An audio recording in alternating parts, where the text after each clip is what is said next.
Hey. Hey, what's up? Not much. How you doing? You get that unloaded? Yeah, I had to go unload another 60-inch TV. Well, sometimes it's good. It's good. Oh, yeah. You could have been unloading what I was unloading a little while ago. What was that? Poop. Ah. Alzheimer's struck, man. I had to go clean up some I had to clean up my mother's accident. We'll say that. So, and I was trying to do it with 5 minutes left, which is why I got bumped back a little bit, right? Got the stream bumped back. And then Lee's like, got to go unload a TV. I just rescheduled it. I came back. It was like error 404. I was like, oh, no, what's going on? 404, page not found. Yep. So that's why we bumped it back. It's my fault. So apologize that everybody left and will come back. But hey, I did get 2 of the winners mailed out today. So that's a good thing. So I'm hoping to try to stop by tomorrow. I'll be off tomorrow finally, but I got to see if the post office is open. If not, I'm drop it off Monday morning. But don't go to the UPS store. Lord have mercy. Oh my gosh. So on Cajun's package, I expected it to be high, right? Because it was 16 frames. So I'm like, okay, well, a little weight. And, that was $33 or something to ship. Dang. And then, you guys have seen that package. I don't even have one on my desk anymore because I mailed it out today. But the little Swarm Commander pack, right? It's literally like a Matchbox car. It doesn't even weigh as much as a Matchbox car. It cost me more to ship the Swarm Commander than the Swarm Commander cost. Dang. It was. They said, well, if you ship it by UPS, it was $22 because evidently the winner lived in a remote area that they said there was a $10 surcharge for being in a remote area. And they said, but we can send it USPS. I said, well, let's go ahead and do USPS. It was $18. It was a $4 savings. Dang. $18 to ship. One little pack of labels, $17 shipping. Yeah, definitely buy in bulk. Yeah. If you're going to pay it, just take it once instead of repeatedly. What's funny, They put that one little pack of labels in that big old box. They could have put that in a bubble envelope too. Everything's just getting ridiculous these days. How the Well, prices of fuel and lumber. well, my order from Better Be, $300 and some to ship. Dang. I know whenever I ordered my that 20 frame data and extractor, it was $214 just on shipping. I paid for the tank and the extractor I bought. The table, the uncapper, and the extractor was $500 and some change. But that was 2 pallets, Yeah. So I mean, you kind of expect that then, but then $300 for what I ordered today. So I didn't let it out of the bag yet, what I ordered. So we've been talking about it on the show pretty heavily. So I just finally made my mind up and went ahead and did it, pulled the trigger on it. I ordered the drum roll, 18-gallon heated unbottling tank. unbottling tank. And I got a nice pneumatic unbottling valve to go with it. So that's what most people don't you don't see it. I know, that's what I said, William. I thought that was high too. I can tell you exactly what it was because they sent me the email. Hold on. There it is. Order confirmation. Shipping freight was $367.20 for the valve and the tank. And that was the same thing it was with the without the valve. It was still $300. I'm like, well, that's 30% of the cost of the item because the tank cost $989 and then the automatic bottling valve cost $493. So yeah, it was kind of steep. So I'm trying to find the valve right now. So basically, all it is a valve that's operated off of air pressure. So you press a foot pedal, it opens the valve up and disperses the honey. Can you find it on Better Beat? Yep, just found it. Pulling up right about. So I'm really more excited about the valve than I am now. Yeah, that thing there. So it bolts on. Does it have a bigger picture by chance? Yep. So it bolts on your tank. You hook your compressor up to it, and then when you hit the foot pedal, it opens the valve and disperses the honey.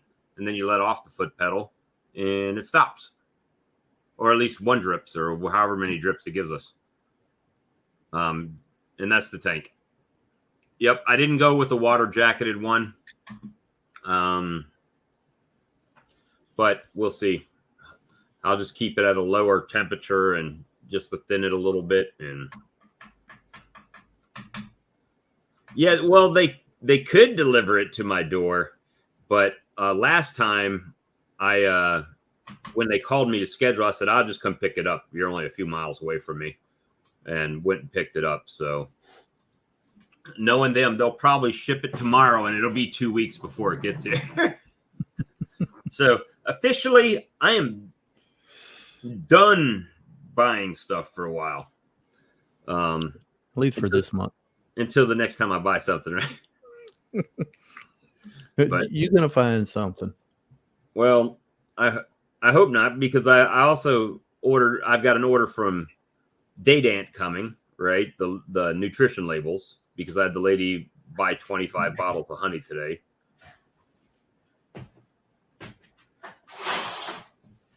You don't know if you believe what? Oh, that I'm done buying stuff? I don't know. And then I've got from Man Lake, I've got an observation hive coming and uncapping fork as well. Just in case there's some shallow, I just went ahead and got a regular fork to pluck stuff off of. But yeah, that's kind of the thing. I did get my my package from Brian today. Yeah, that's the exact one I got right there. I did get my package from Brian and my bees and entrance reducer. I got that one. Oh, show it again.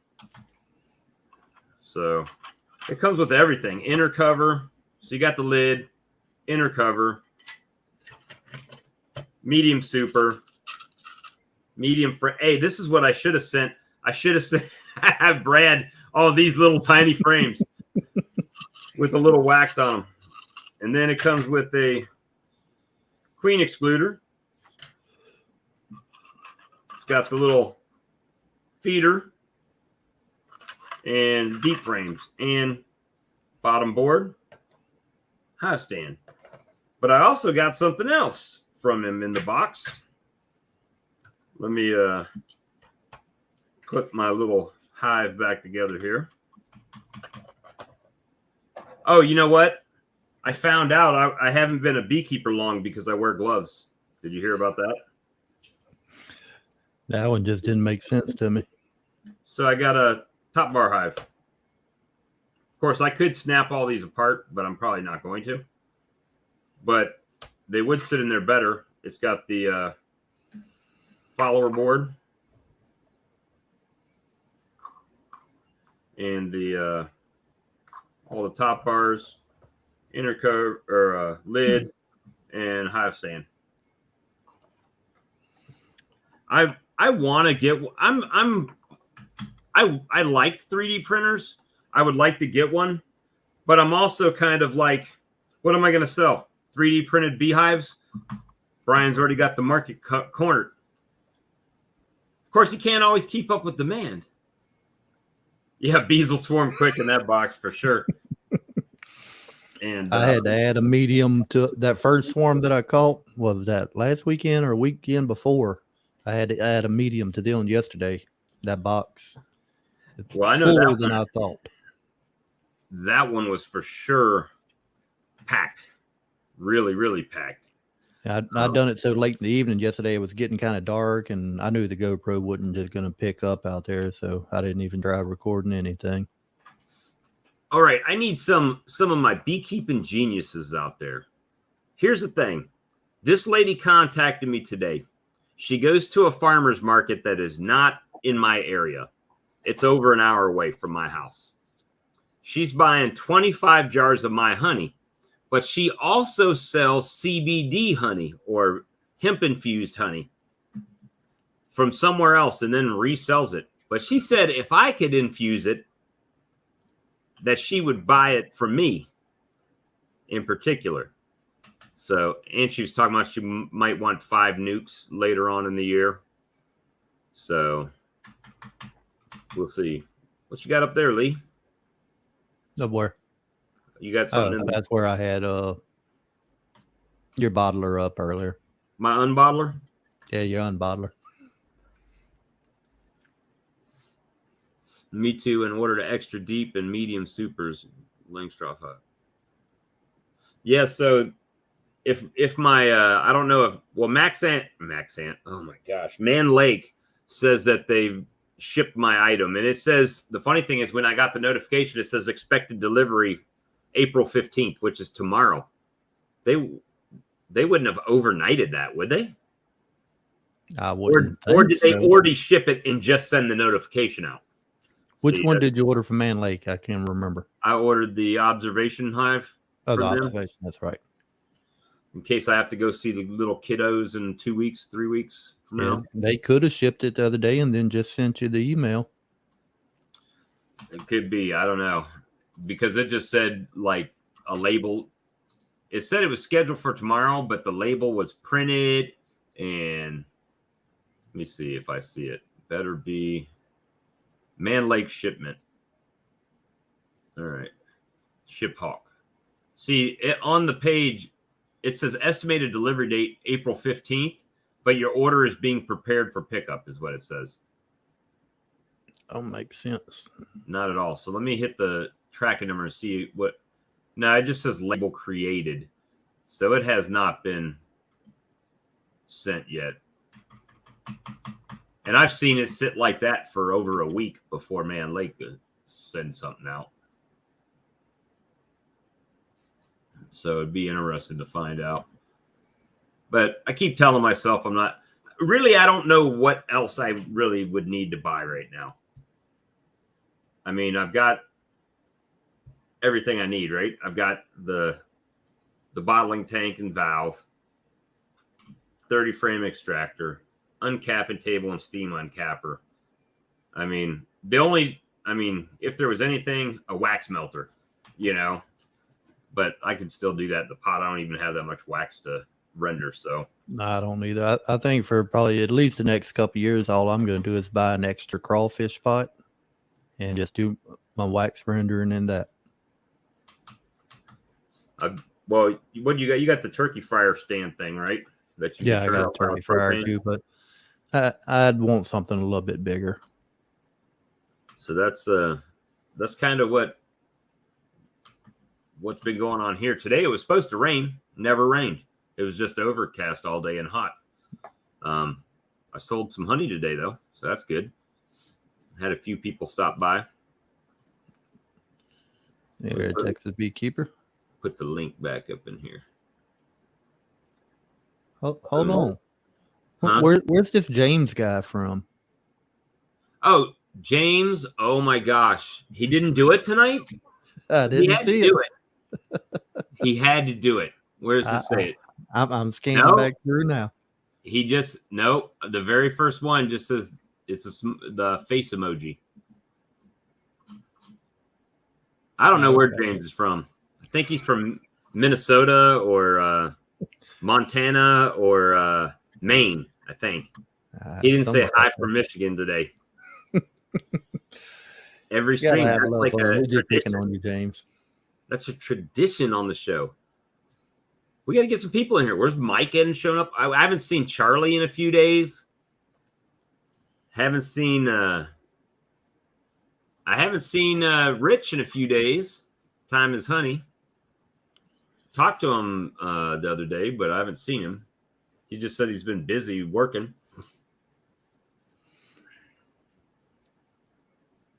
I'm gonna have to try that. Or hey, you could always spend another $1,400 and buy a wax melting tank. It would be nice to have, but one day. I have to sell a lot of honey to pay for what I already spent. Well, I'd have to be making a whole lot of honey to get enough wax to really need it. I think just a stainless steel crawfish pot would be good enough for me for now. Yeah, if you watch Mike Berry's videos, that's pretty much what he uses. A crawfish pot? We're doing a crawfish bowl this Saturday too, though. Those pots. I mean, they're not hundreds and hundreds. Oh, there it goes. Hi from Michigan.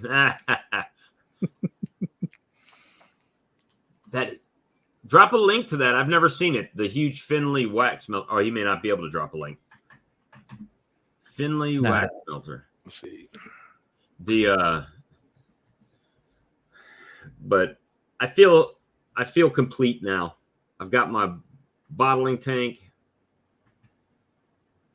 I don't have it in my presence, but I do have it. I was looking at the Hilco one. The Hilco one, I liked it. The price was right. Only there were some things that bothered me about it. And the main things that bothered me about it were the water inlet was only 1 inch. And the outlet for the honey was only 1 inch. Well, all the valves are 1.25 inches. So that means you have to go buy adapters and everything to adapt it out, and kind of crazy. Hey, the Bush Bee Man bought a Connex box.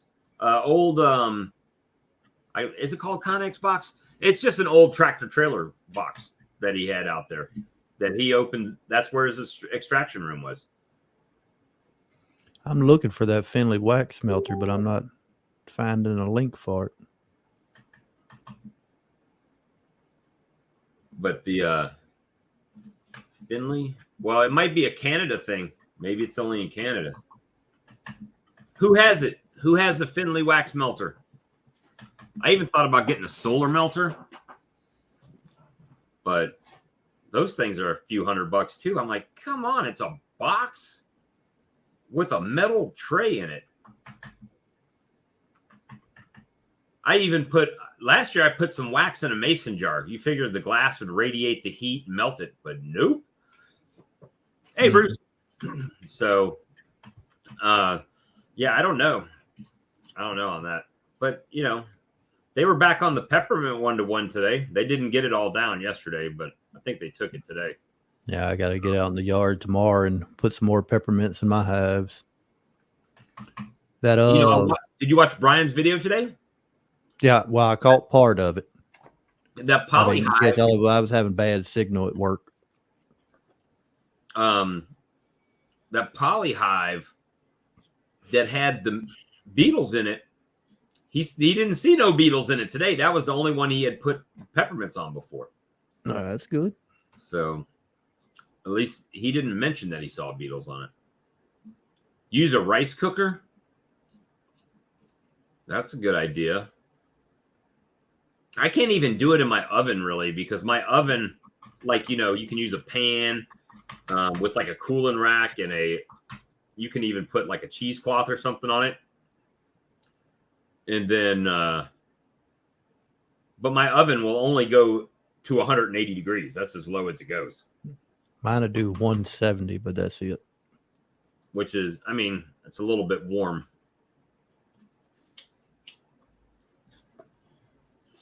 But, I mean, really hadn't been much beekeeping going on. I mean, I went in a couple nukes today, but some of my weaker nukes, I actually helped them out and gave them some bees and brood, try to strengthen them up a little bit. That's what I did a little bit yesterday when I added that super to the first swarm. Mm-hmm. I checked the 2 splits that I'd done. The first one had that queen that come back, and I marked her yellow.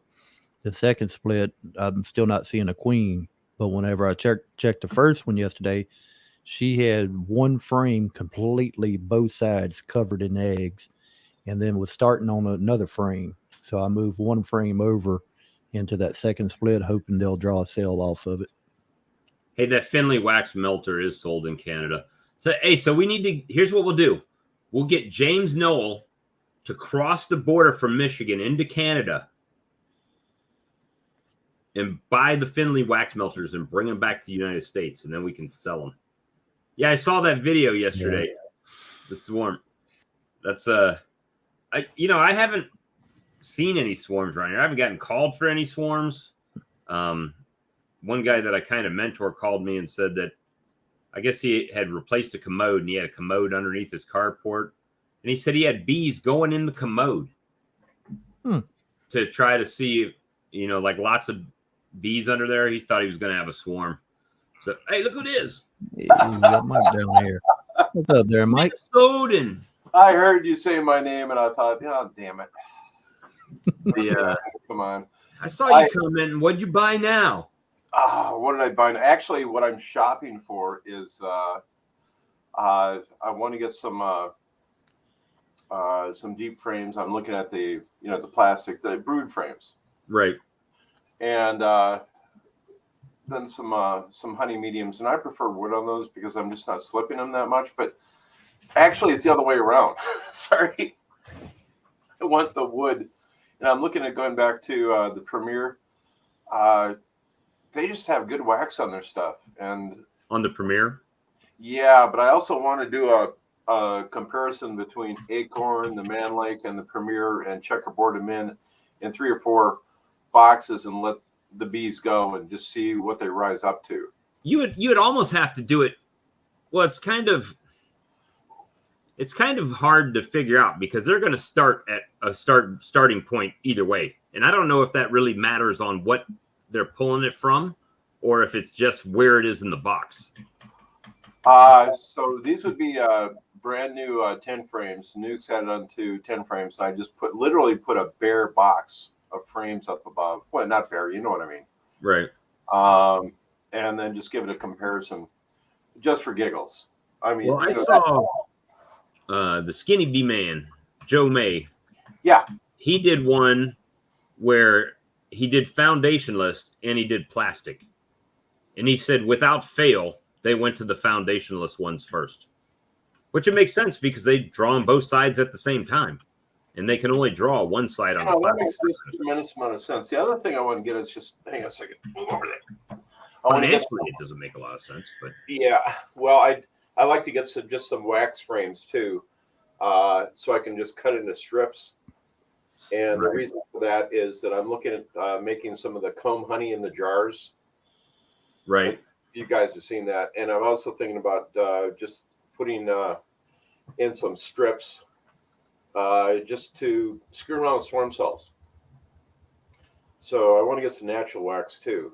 But as far as getting plastic frames for the honey supers, have you guys got any suggestions or best buys or things that you love or one thing? I've been using Acorn myself, and only because that's what Blythewood Bee has. The Premier, the thing about the Premier is they don't sell a plastic frame.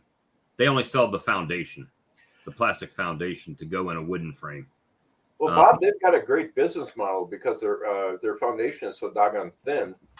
You know, they're using, I think, my estimate here, just an estimate, it's totally unscientific. They're using somewhere between 7 and 15% less plastic to make their frames, their foundations.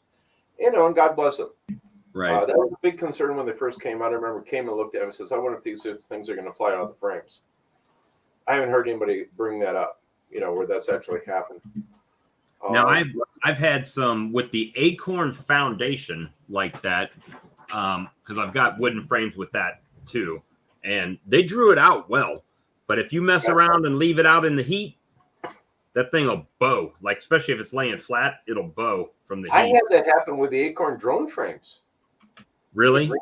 Yeah, I pulled them out. I had them at the loft in my shop. I pulled them out, and they're bowed on the inside. I'm like, what fresh hell is this stuff? I've got a handful of those, but I've never used them. They always just seem to make drones where they want to make it, you know? Yeah, the 1 year that I used them exclusively, boy, did that make the other brood frames nice and neat, and I loved it. I understand why Bob Binney does it, but Bob said he always put them on the sides. Yeah, he usually puts like the second frame in, I think. Second frame in, okay. And then last year I started 10 new boxes, and I put them in there just for giggles, and none of the hives actually made drones. I mean, we had a heck of a drought here, so they knew something. Right. I got a hold of Frederick Dunn, and I said, hey, this is what's going on. I'm not getting any drones in there, whatever. And his comment was, when he puts the drone frames in, he likes, I think it was done, put the drone frames in on the shade side of the box. I talked to our commercial beekeeper up here, Troy, just a wonderful guy, and he says, that kind of makes sense because they probably use a little less heat. They're just bigger broods. I mean, what do I know? I really don't. And something to throw at you guys is just fascinating. Last spring, we're out at Troy's farm, and this old-time beekeeper comes in, ex-Marine, and he's probably in his 80s. He was up in north central Minnesota, and he said, it's cold up there. He said, we painted the hive boxes black on the east side. He said, those were always the bees that came out first. And I think you guys might have seen this. If you have a couple of hives that are in the shade and a couple that aren't, the ones that are in full morning sun, they're always the first ones out. So nothing to do with the conversation. It was just bringing up something that an old beekeeper stopped in and talked to Troy about that. Oh, I noticed that with mine because where my house is, the sun rises on, if you're looking at the front of the house, on the right side, and my bees are on the left side. So they come out a little bit later in the morning as the sun comes over. And then as they hit the first colonies, they're out first, which are, if you look at my yard, they're the biggest colonies I had are on that side. But now they're taller, which casts shade on the smaller ones to the side of them. So they're getting I've had that happen too. Yeah, that's always like in the shadow of Big Brother.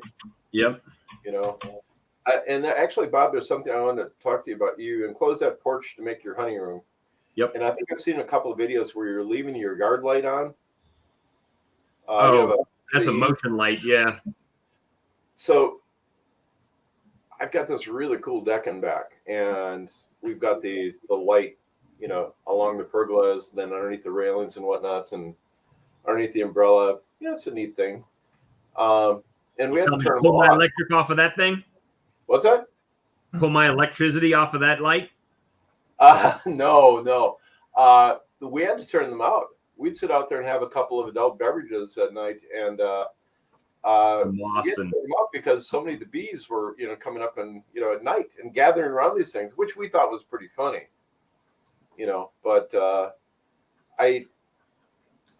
Well, one thing that's bad about my bee yard is you guys never see it, but you might see that there's a power pole with a light on it right at the corner of the front house. So at night, the moss and everything, it draws them in, right? So I might have to run some bug zappers out there this year. Well, I was thinking about zapping bugs as much as I was thinking about your bees getting sucked out there and eaten by dragonflies and everything else, bats. Yeah. Bees being attracted to the light. Yeah. And Mike, you was talking a minute ago about doing some of the honey in the jar, the comb honey in jars this year. Please. I was looking at the horizontal hive that I got from Ricky Rourke. It has the feeders on it, and the feeder is the jar. So I think I'm going to put some of the jars up there and just let them fill them with honey. I gotta say, thank you to. Oh, look at that! That's what I have. Yeah, I got my beehives, and I just saw Brian in the chat. Oh, there you go. And you got one there too. Very nice, very nice. So I was talking to Troy about doing the comb in the jar thing. He said the only problem with those is you want to sell them right away, because once that honey starts to solidify or whatnot, you really don't have a good way to warm them up without melting the wax in it. Yeah. Well, you could probably still put it in the honey warmer, like me and Charlie have the old freezers turned into a honey warmer, because your wax don't melt into 143 between 143 and 151. Well, Fahrenheit. that's where I was going with that, Lee. Thank you for bringing that up. And by the way, you guys were talking about wax melters. Mm. The best place to get a wax melter, go to the Goodwill and get the biggest crock pots you can. You can pay like $10 for a full turkey sized crock pot. It's not a wax melter, but it's an option. Yeah, I've looked for the turkey roasters, but it's out of season right now, right? Yeah, all over the place at Thanksgiving time. Amazon. I just saw those. It gets so hot here in the summertime. I just thought that'd be a good way, but then you can't put anything with foundation in there anyway. You'd have to scrape the frames and let it melt out. Yeah. So Lee, if you leave those jars on there, how the heck are you going to close those things up? Like you guys get rain down there, right? Yes. So how would you handle that? Well, it's got a thick lid on top of it. The lid, I can close the hive up, and it has room for that jar to stay in it. I'm sorry. Completely forgot about that. Yeah. You've got that headspace. Okay. Never mind. No, that's all right. And then, once they draw the comb in it and get everything capped off, I'll just take it off and then fill it up with honey and put a lid on. Why not? Love to see it. So let's bring controversy into this. Well, my new product, the unbottling tank, as it's been come to be known on this show, the unbottling tank, it is not jacketed, water jacketed. Okay. What's your thoughts on that? Silicone barrel heater. Cheap as all get out. It is a heated bottler that he got, but it's not a water jacket heat. It's not water jacketed. However, if you're only warming it to like 85, 90 degrees, that's not hot enough to burn the honey.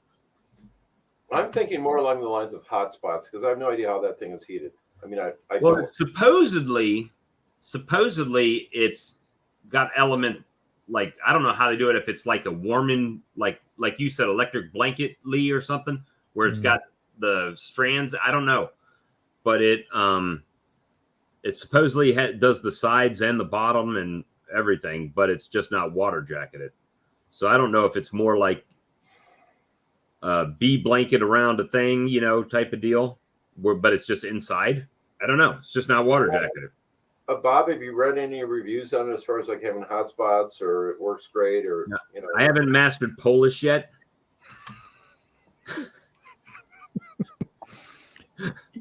Give you another week. Wait a second. It's licensed?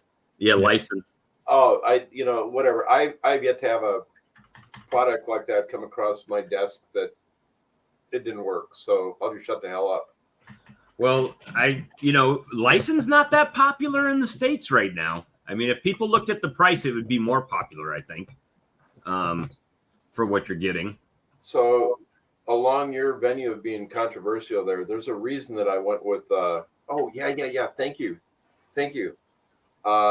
Something, I can't anticipate you having problems with that just because of their reputation. The other thing is even good looking. It's shiny.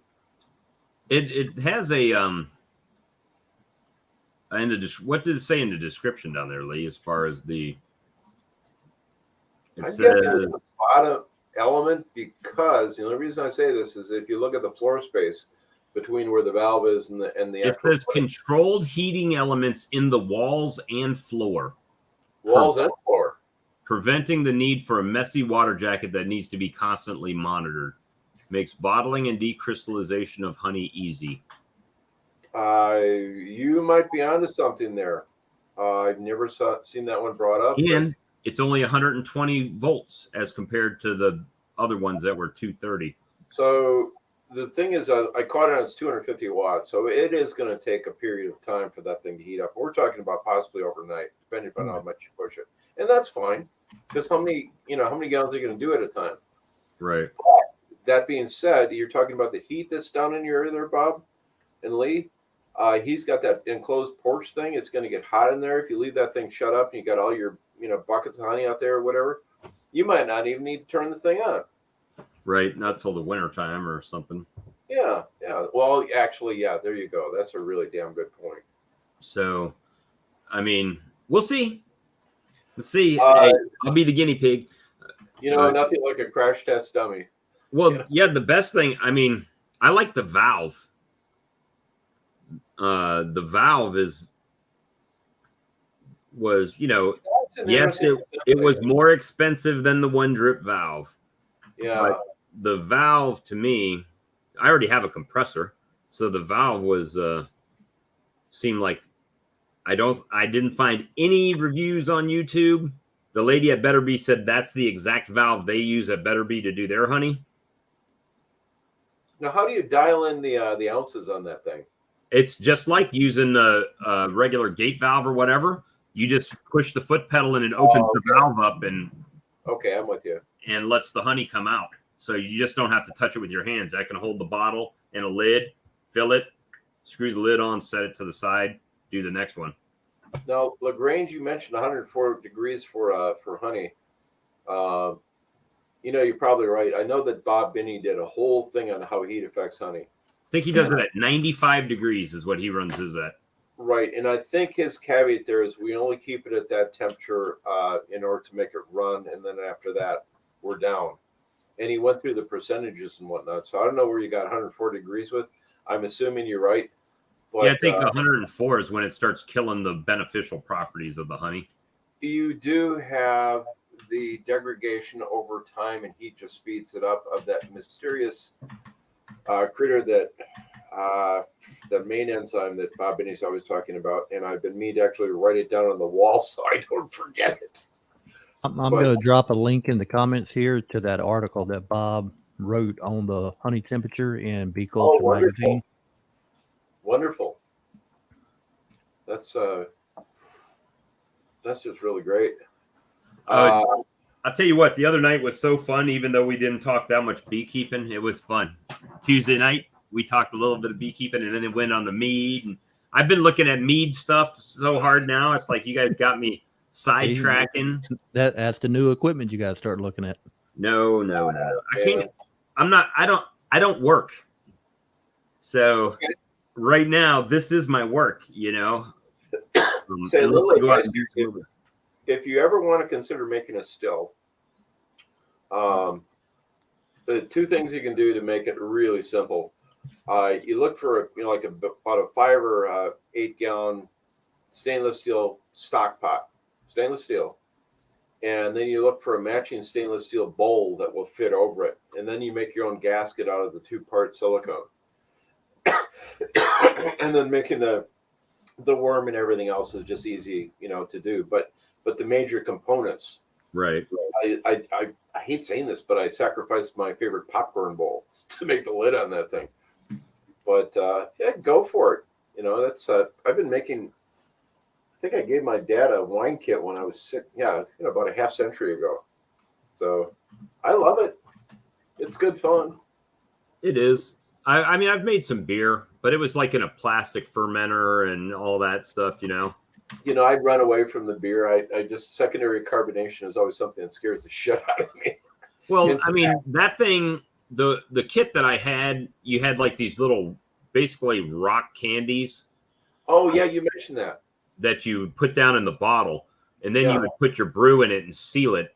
And the secondary fermentation that happened in the bottle would actually carbonate it, pressurize it. But they were just kind of lightly carbonated, so it was not how I prefer my beer, a little more fizzy, Yeah. Well, that's right. We talked about the physics thing.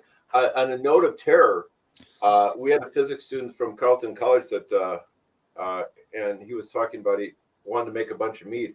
Now, I'd never heard about anybody making mead. This is, quite a few years ago. So, he's renting a room done by the U of M, and he puts all these bottles. I don't know what he's using for bottles. He puts the meat in there and he caps them up for secondary fermentation. They all blew up. Oh, really? Yeah. Floor full of them. And yeah, his landlady, the old gal, was, I don't think I like this that much, but it's just a funny story. That's all. Too much pressure. Blew the lids off. Did they blow the glass out, or did it blow the cap off the top? I don't know. I really don't know. But on a real twisted note, down in the same area down there were a couple guys that were growing psychedelic mushrooms. Right. And what they did is they went out and got their own gel caps, and they were grinding up the mushrooms with and mixing it with honey and putting it in the caps. Like a gel cap. Yeah, the honey gel cap magic mushroom, and they were making so much money that they stopped going to classes, and then like a local drug lord robbed them or whatever, and then they left town. But just things you can do with honey. Well, and that was funny because I had a lady today ask me, could I infuse honey? What you got?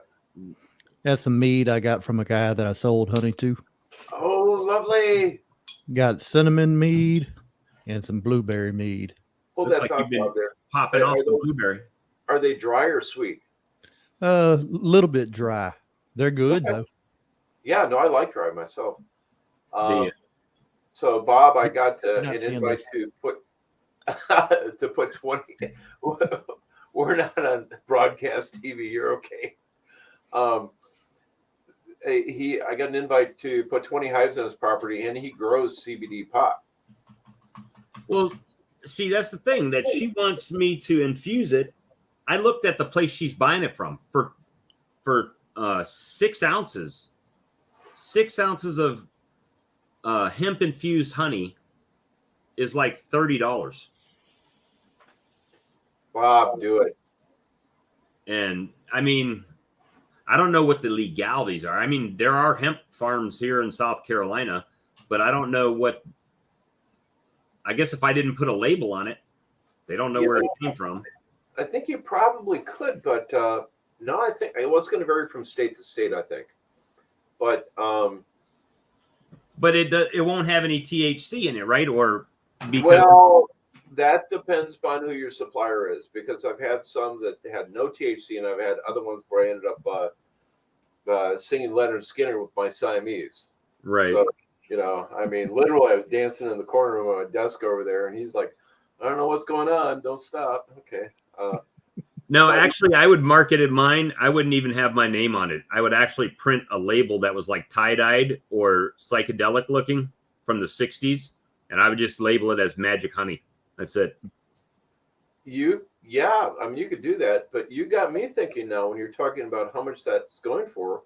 And So, so if you double up the hemp in it, Bob's the hemp concentration, then it's going for $45 for 6 ounces. See, that's what you put on your label down there. Bob's hemp honey. Bob's honey. We were talking earlier. Me and Bob was talking earlier today when I was at work. We got the white lids right now. I was talking about if I do the habanero honey, I'm going to get red lids. That way you know it's hot. Yes. If he does the hemp one, get some green lids. Get green lids for CBD infused. Brilliant. And that way, when you look at it, you just know what it is, and you don't even. When they say, "Hey, I want some of that hemp honey," you just hand them the one with the green lid. Nobody's the wiser but you, right? I love it. I actually, guys. So what I'm gonna do is I'm gonna talk to this guy here and see about just getting some oil from him raw, and then mixing it with mine, and then selling it. And of course, I'll have to use the green lids, Lee. Thank you. That's just brilliant. I looked on. What was I looked online? Where is it? Well, maybe it's gone now. So hemp oil. That's all it is, right? It's just a hemp oil. Yeah, squeeze the seeds out. Yeah. So for 30 pounds of hemp oil, it's $122.40. Well, hang on. Hemp oil in itself can just be. I mean, there's basically what you would call agriculture hemp. Used for making rope and whatnot. So that doesn't have any of the CBD or the THC in it. They got a lot of that in Nebraska. Yeah. Okay. Yeah. When I went up there and done a job, we had it growing on the job site. Yeah. Yeah. Well, let me see. This comes from a place called Bulk Apothecary. Well, you're gonna have to talk to him about that. But back to the bees here, real quick. I was asking this guy. I wonder if the bees would go on the on the pot, and he says I see them on there all the time. So I was wondering, what the bees were bringing in, if there's nectar on pot or pollen or, whatever. So, I mean, I got just an open question there. Nothing to do with anything. I'm sure they get some pollen off of it. Well, definitely pollen, Lee. I mean, right? So, on the other hand, when I've grown it myself and it's gotten really doggone sticky, the flowers have, I don't know how much nectar comes off a plant, of a hemp plant. That's you guys can sit there and do some crazy research on that one there. But thank you very much, Bob and Lee. That's what I'm going to do. I'm going to get a hold of Ben and I'm going to say, hey, I want to get some of your CBD oil there and put it in my honey. And I actually just found a website. It's called hempnectar.com. And it looks like they got jars of honey or something with it already in it, possibly, or that's oil. It looks like honey in the jar, but that's she was getting it quality wholesale products. She was getting it from Colorado Hemp Honey Company or ColoradoHempHoney.com. Well, Colorado's been in the fold for a while, so I think that those guys would know what the hell they're doing. But I know that some of that CBD oil is doesn't have that much of it in it. Some of it has a lot, and some of it has the THC in it. I mean, I don't know how the heck they figure that out. Well, Colorado should be able to use the full gamut, right? Because pot's legal. Yes. Yeah, absolutely. So you might be able to actually make honey gummies in essence with a full THC. They've got 3 up here, raw relief jars. It says it's saying 12-ounce jar. That's less than a pound, $27.99. Double strength jars of the raw relief is $44.99. And then Colorado Hemp Honey elderberry support, I guess it's got some elderberry in it as well, is $30 for 12 ounces. Okay, Casey, that's what I was wondering about. Thanks a lot, brother. Yeah, Hillbilly just answered our question. Bless you.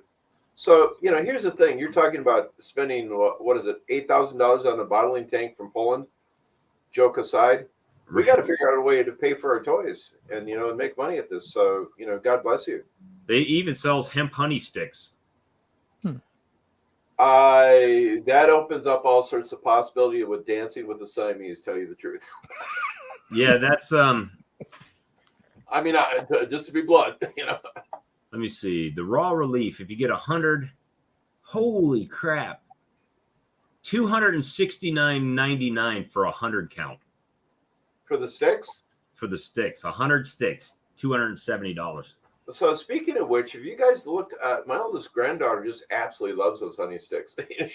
She goes up to our little country store and gets them there, and I'm like, we got gallons of honey at home. Yeah, well, I was looking at making some, but the little machine that makes them is like $700 for it. So there are some instructions out there how to make those things, and I don't know what the profit margin is on those, Lee.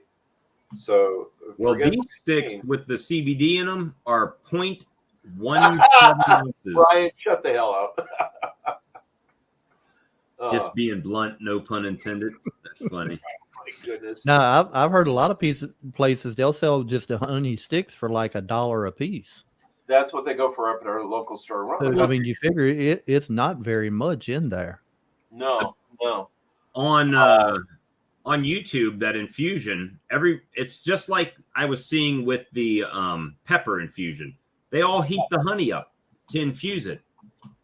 There's got to be a better way to do it without heating the honey up. No. I guess you just have to let it sit in there. Yeah. So what I did when I was making some infused soy sauce with ghost peppers, I actually just sliced the peppers up as thin as I could. They're $1 too. Yeah. So that seems to be the going price, Brian. What I did though is I cut the ghost peppers into strips and I put them in the jars and let it sit there for literally months. And it just rehydrates the ghost pepper, and then the oils distribute. Yeah. So I want to try that first. So what I'll do is I'll just get some ghost peppers. We're going to grow some here this spring and just dehydrate them. Well, no, you put them in there fresh. Okay. The only thing I heard about putting it in there fresh is the moisture content that's in the pepper could add extra moisture to your honey. And that makes complete sense, Lee. But the thing is that ghost peppers have got paper thin skin, so you don't really have that much moisture. Now, if you're going to do habanero or whatnot, yeah, that would be a really good point. I'd probably go the dehydrated there. But for the ghost pepper, and I'm not trying to make something that'll take your head off, but honestly, ghost peppers have an amazing pepper flavor. Look at this. That's where I'm going with that. Sorry. Hey, Matt and Sarah. Matt said he did 300 sticks out of 1 pint. That's $300 off a pint. I might have to go ahead and buy that honey machine then. I know, right? Eddie, I think you're $700 sounds like a lot, but I mean, 2 pints will pay for it basically. See, maybe a little over. And that's been my philosophy so far with my beekeeping stuff. The only problem is it seems like I spend much more money. Yeah. The end's got to justify the means. All right. Yeah. So, guys, I'm going to tell you, I'm not proud of it. Well, yeah, I'm proud of it. It's business savvy. That's what it is. All right. So Lee knows about this. No, this is the first time for everybody else. Okay. All right. So my honey sold out. This is actually for my nephew. He asked me to keep one. So my honey sold out really quick. So I harvested more. It sold out really quick. A local beekeeper sold me honey in a 5-gallon pail. Do it. Don't even look back. If you know what he's doing and it's reputable. Well, so it cost me $200 for a 5-gallon pail. That's 60 pounds. That's $600. Yeah. Off of this bucket. I've sold it all. But repacking. I mean, look what Bobby's doing. Mr. Benny. Mm-hmm. And back to Bob Benny. I made that comment in your last video there. Those doggone street signs. Right. Absolutely. I get so many tourists that come up here to go to our local barbecue place and they're driving along the lake. Look at all the pine trees. Look at the lake. So I'm going to put a sign down there, up here for honey because they buy my honey at the local store. Well, with this, the thing is, all right. So yeah, I did it to keep my customers happy, but when I bought this honey, I bought 321 bottles. Okay. Okay. So 321 bottles and the lids cost me what, $300, right? Lee, a little over $300 is the same thing you got. Around, well, I don't Your remember shipping what was it higher than mine, but it's like $300. It was Okay. $97 for the jars, and then the lids and shipping, it was like right at $300. Okay. Now, so now I've got 200 or 260 free bottles because the profits from the that's honey right. paid for it. Yeah. Okay. Okay. I'm sorry. Well, the lady came and ordered 25 1-pounders. That's $250 today.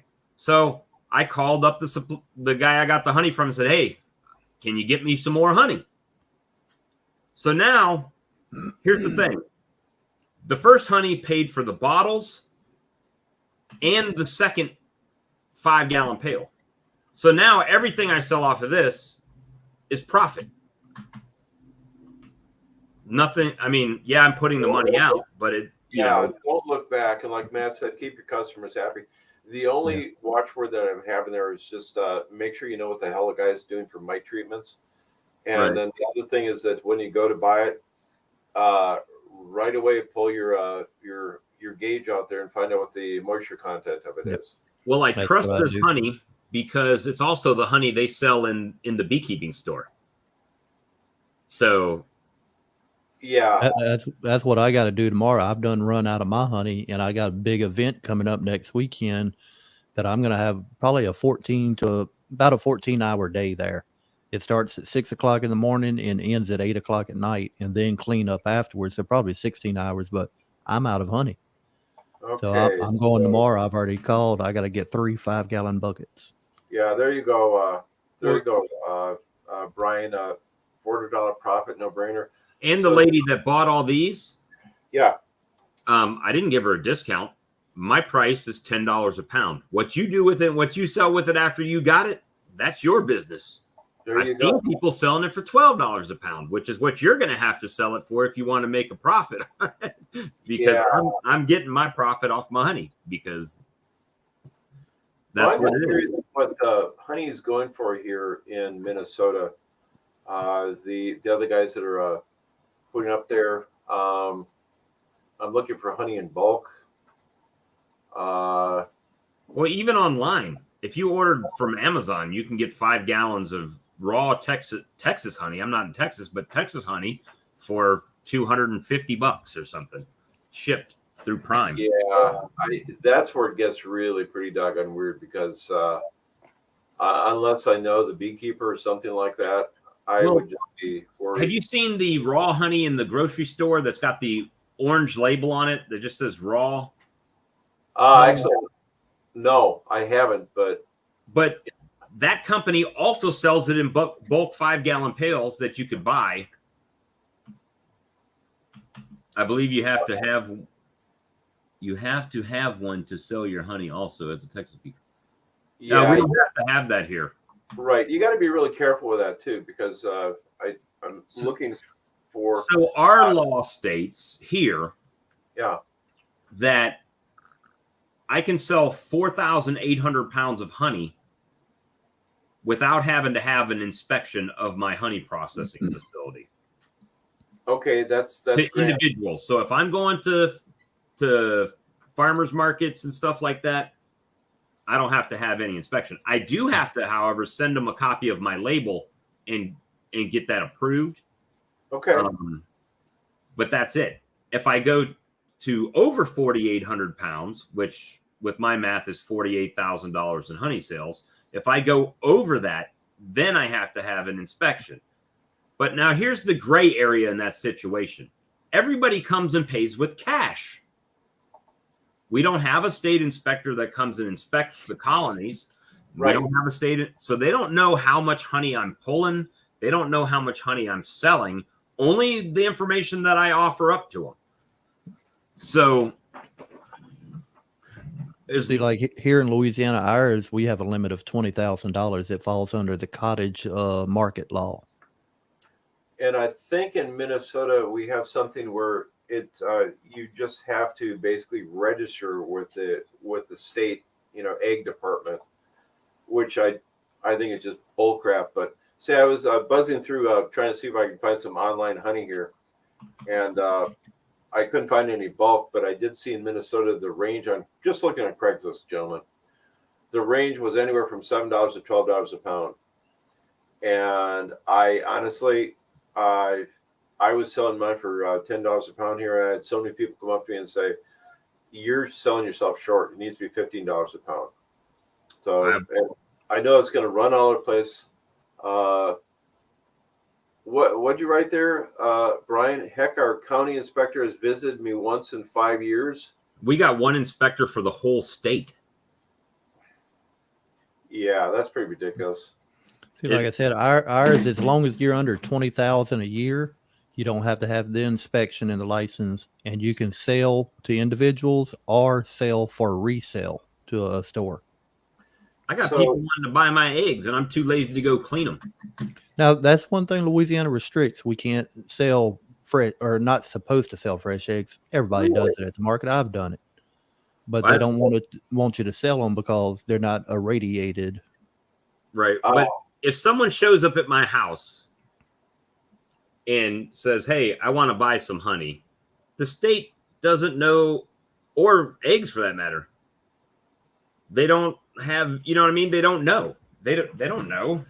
Yeah, we've got local guys. We've got a guy in this wonderful bar across the lake, and he just brings the stuff in there, and they sell them behind the bars. Say, Phil put something up kind of interesting here, and it's a really good point. 33-mile bees, Phil. The only person I ever see for my hives is my homeowner's insurance. And gentlemen, trust me, that's something you want to talk to your homeowner's insurance about. And you don't have to say that I got bees. You just have to ask. That's why cash is king. Amen. I got to check on something here. I'll be right back. Yeah, no worry. But yeah, I mean, so I know ignorance is no, what do they say? Doesn't get you out of like whatever the law is, right? Just because you didn't know about it doesn't. Ignorance of the law does not constitute a valid defense. Right. So, I mean, well, you know what I tell them, Jim, on the eggs? I tell them, look, these are farm fresh eggs straight out of the coop. As long as you don't wash them, they will sit on the counter for 2 to 3 weeks before you have to wash them and refrigerate them. And the people that actually buy the dirty eggs like that, they already know. They know. Yeah. Thank you. Thank you for filling in the blanks there. So that's a really good point. I had a lady come up wanting to know my honey prices today, and she saw I had chickens. And then she said, "Do you sell eggs?" I said, "Yeah, I got a pig back there too." "Oh, can I look at her?" So we're doing like a tour around my whole property. I have to excuse all the junk back here, which I've been, let me see. The new administration will forget you sold the honey, so don't worry. That's right. Yeah, well, actually, they might tax you if it's not Chinese honey, which isn't honey, but that's another story. $10.99 for 2.5 dozen eggs. Well, you know, the funny thing is, if you go to a grocery store, if you're looking for, I'm not certified organic out here, but organic, free range eggs, they're like $7.50 a dozen. Compared to the grocery store brand, that's like $2. Yeah, I think we're somewhere between 4.5 and 7. But that's kind of funny. Oh, the other Minnesota beekeeper that pops up every now and then, Russell. Oh, come on, Russell Koopman, I think he was selling creamed honey. And he was the flavor that this is Northwest Minnesota. Just keep that in mind. But the honey that they were selling the most of there was blueberry honey. Right. So it's just infused blueberry cream honey. And I've looked at getting a creamer, and yeah, Koopman. Thank you, Brian. And I looked at doing that, and he said, no, I just put the crystals in there. I let it sit at, whatever temperature it is, and you let it go. And stir it every once in a while, right? Right. Yeah, so, I heard stir your starter in there and then bring the temperature right around 53 degrees. Yeah. So ideally, I like to get it as creamy as you can, so it doesn't have any crystals in it. And I saw. so I I've went actually to, looked at getting one of the licensed creamers. They had it at the Hive Alive thing. they've got a. I looked at the licensed site, not the Better Be site, but the licensed site. They've got a bunch of equipment in there. Justin Ruger, they have a honey extractor for disabled people that tilts. So I see that. That thing is cool. So you can put it in from the wheelchair. Yeah. And I sent that to him, and he said he's been trying to contact him to get on the podcast, but he hadn't had any luck. I said, you might try Better Be because they're the distributor. So you could contact Better Be and have them order you one. You know? Why not? Why not? They also have a 5-gallon pail creamer that'll go on top of a 5-gallon pail. So if you're just wanting to do small batch creamed honey, I actually saw the creamed honey at the grocery store today. They had it on the clearance rack. They had a bunch of 1-pound bottles in a row, and it was still $9 and something for 1 pound of creamed honey. And they were on the clearance rack. It just hasn't taken off down here that people don't know about it, or that, you might be on to see something there. Silver Grilla said cinnamon creamed honey sounds good. I'm sorry, but creamed honey on toast and cinnamon. Yeah, okay, my mouth is watering. Put some butter on it and then put some creamed honey with cinnamon on it. Grandma's homemade bread, crying out loud. I'll be standing in a line. Well, I think it's something that if I had a sample of it here, see, they have a bunch of different stuff that you can get that they don't have in the United States. But there's only one distributor in the whole United States, and that's Better Be, which seems kind of odd. I wonder what would happen if you got a hold of license himself and said, hey, I'd like to buy one. Can you ship it to me from Poland? You'd probably have to pay the duties on it for customs. Just a thought, But you could probably get it. I mean, or they would have to, I don't know what their agreement is, but I thought that was cool. He was the first person that I sent that to, because that's his extractor. Yeah, absolutely. We have a commercial honey place up here, and they run the big, what is it, the 40 frame thing. And the guy that runs it is, I think, the son-in-law, and he's in a wheelchair. Well, how many of those guys that want to do beekeeping, are going to spend $50,000? I love that machine. I love that tilted machine. That thing's just bloody fantastic. Well, I'll tell you what, I shouldn't have to expand mine for a while. If I can do 3 boxes at a extraction, I mean, it'll take me longer, but I'm just a small guy, right? I'm not like doing 55-gallon drums of honey and stuff like that. Hey, Tex, God bless you for doing that. That's what I was doing when I was getting a bunch of eggs was, I have a few friends that are pastors, and I would just contact them and say, hey, you guys got any needy families at your church that could use some eggs? Yeah, so they would come pick them up and take them. I have a couple of older people live on the side of me, and I'll give them free eggs every now and then when they need them. I take eggs out to my mentor, older guy. I'm like, here's some eggs. And so it's Peter. I think he's out in Massachusetts or Maine, the Bee Whisperer. Right. He fills up, I think, like 10-ounce bottles, like 400, and drops them off the food shelf. Well, if you're good enough and able to do that, giving away eggs, honey, God bless you all. Yeah, absolutely. Well, if you had the honey, you could even do fundraisers. Think about this. Well, let's say a school band or football team needed to do a fundraiser. Yeah, we got a animal shelter here, Bob, that they want to auction my honey off at some gala event. So, but you could do very easy. They do it with donuts and everything else. The fundraising thing was intriguing. I like that idea a lot. So you sell it for $5 a bottle. They sell it for $10 a bottle. Yeah, you're cutting yourself a little bit short, but you can tax write that off. Well, exactly. So, and you're helping them, and it's getting your name, honey, out there. Oh, well put. Absolutely well put. So That's a glorious thing. I like, man, yeah, all sorts of good ideas tonight here. This is just wonderful. well, people, I'm telling you, go to Amazon. I wish I had an affiliate link. Maybe Lee's got one for these signs. Silver Grill is saying here, I donate honey to many auctions and fundraisers. Oh, damn, Bless you. stupid background.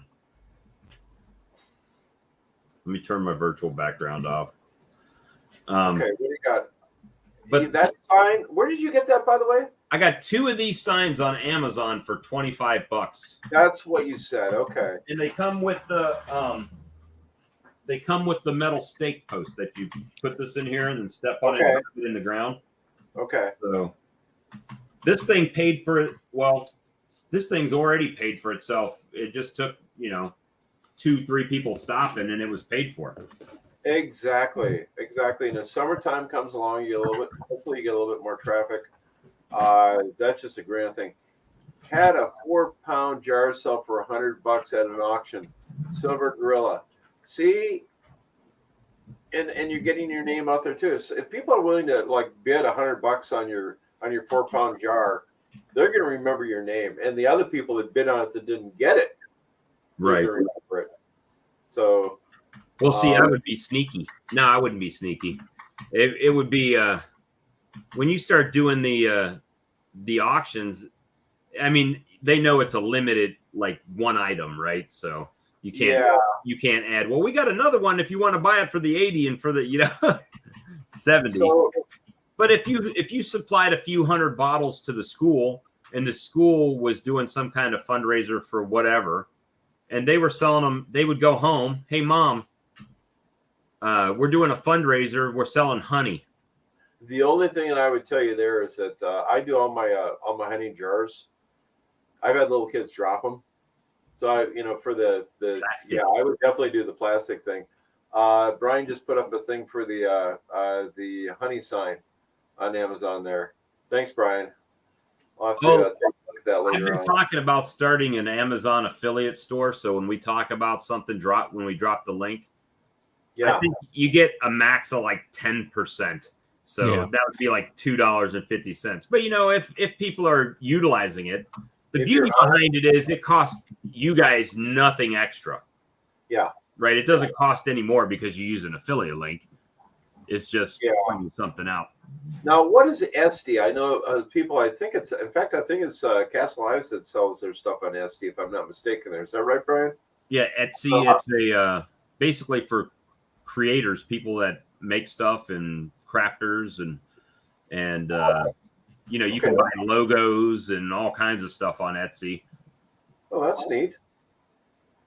I donate. You know who has the coolest thing going right now? Rob from La Robbie's. I saw a post on Facebook today that he's making a honey vending machine. One of those old candy machines that's got the spiral, and loading it with honey. So people can stop at the vending machine and buy his honey out of the vending machine, and they get it right there, and it's secured in the vending machine. Now, if you can make a honey stick vending machine, I mean, you might as well run with it. There's all sorts of interesting possibilities there. But back to us guys just making money. And Silver Grill just threw up there also a tax write-up, so he doesn't really cost me anything. But he gets the name out. I want to make the honey box delivery. Yeah, okay. So what's Jim have there? I want to make a honey box for the driveway sales like Bruce's Bees. Yeah, so he's got a honor system honey box. Yeah. I couldn't do that here. I can't even get them to stop from throwing their trash out in my ditch. I saw your trash there. Yeah.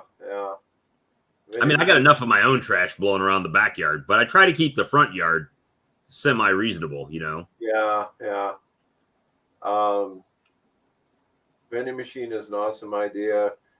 3,000. Okay. I sell 90% of my honey at the self-serve box at the end of my driveway. Phil, if you can do that, that's absolutely bloody fantastic.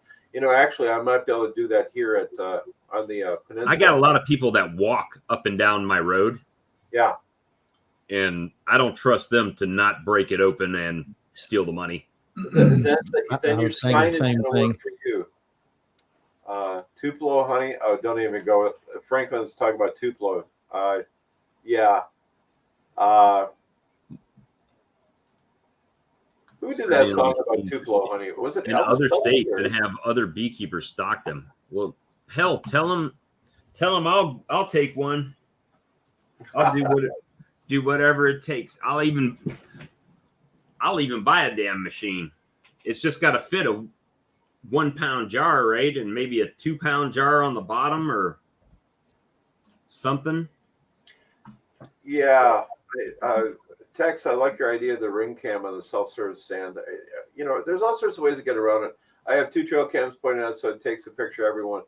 Hey, Phil, I've got 18 cameras up at my cabin here all over the doggone place because I get all the wildlife and I just like watching And you them. can't even go out in the yard and take a piss without having a picture of yourself. Well, I'm the only one who looks at it, so you know, I'm not really into That's one that. beautiful thing about being in the country. If I got to go to the bathroom, I don't have to walk all the way back in the house. Yeah. No, you can put a roll of toilet paper on your back deck. You're good to go. Actually, in all seriousness, my neighbor and I are both thinking about running a shower head out in our back decks. You know, I like taking a shower outside. There's nobody out there. It's like warm water. Throw the towel out. You know, that's funny. Definitely it. But you know, it's amazing how just when you start thinking, and it seems like I'm learning more and more ways every day on how to make money with bees. Propolis. Let's bring propolis. I am the worst. I'll scrape the propolis, but I don't collect it typically. I just flip it on the ground or something.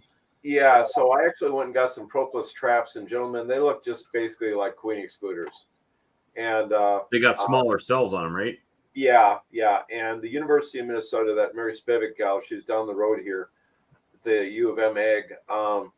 They'd actually put them in the hive boxes horizontal too. Otherwise, you put them on the top. You take the propolis plastic out, you put it in the freezer, and then you put it on a sheet of paper and you know, twist it, and about 90% of it comes off. And by the way, if any of you guys are thinking about doing that, don't try and get it all off. It's not worth it.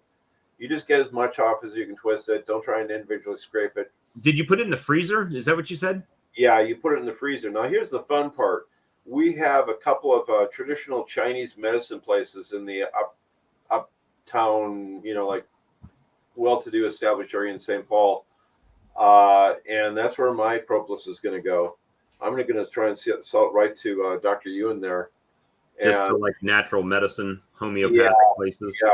Yeah. And because they've got a complete, you know, like Chinese apothecary there, or however you say that. But otherwise, if you look, go on Amazon, guys, and look. If you find propolis on there, it'll go for anywhere from $14 to what? $35 to $60 an ounce for propolis. So that's another way that we can make money. Hey guys, do us a favor and throw a thumbs up, please, if you can. It helps the algorithm. Please. And we probably won't be live again until maybe Sunday night because Lee's got some commitments this weekend. Yeah, it's Easter. I don't even know if it would be around. Is it Easter weekend? Well, we're no life beekeepers. We have nothing better to do. Yeah, I'll be on my knees at church here. 33 Mile Bees, Phil. Where are you located? You said somebody wanted to buy bees from you in the middle for the apitherapy where they sting themselves with the bees. Hey, it works for me. Where are you located there, Phil? Just tell them you'll tell them to help you work the hives with no veil or anything, and they'll get all the apitherapy they need. Charge people to clean. I had somebody comment on my video yesterday. I could tell you haven't been keeping bees very long. Why are you wearing gloves? Oh, I heard about that. My response was I didn't know wearing gloves denoted how long you've been keeping bees. You know something? Just put a comment in there. It's like, look, I'm a proctologist. I always wear gloves. Just shut the hell up. It's just funny though. Some of the comments, I had to laugh at it. Yeah. No, you get that stuff. And then I got one with the pepper. That video, I'm surprised that many people watched that video. The one on the I thought it was a crappy video. I even said it in the live comments. the one about the syrup, right? The peppermint syrup. And I woke up this morning. It's got 919 views on it. That's Well, you guys have kind of started a shitstorm here as far as that stuff is concerned. well, You know, and it makes sense. And by the way, Bob, I wasn't joking when I asked you to do the ducks feed off the chicken feeder. I actually didn't know. oh no, Okay. the ducks don't. No, there's plenty of other water. I've got a swimming kiddie pool out for them. I've got all kinds of stuff that they usually get the water for. But Bob, you know, 900 hits, though, that's absolutely fantastic. So let me think here for a second.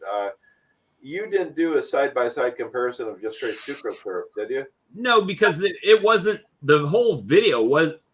It started from our last live. It had nothing to do with which one would they take better.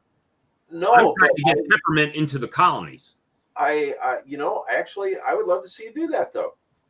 I mean, as long as you're going to do it, but I think the rest of it would be kind of There's curious. always tomorrow if it's not raining.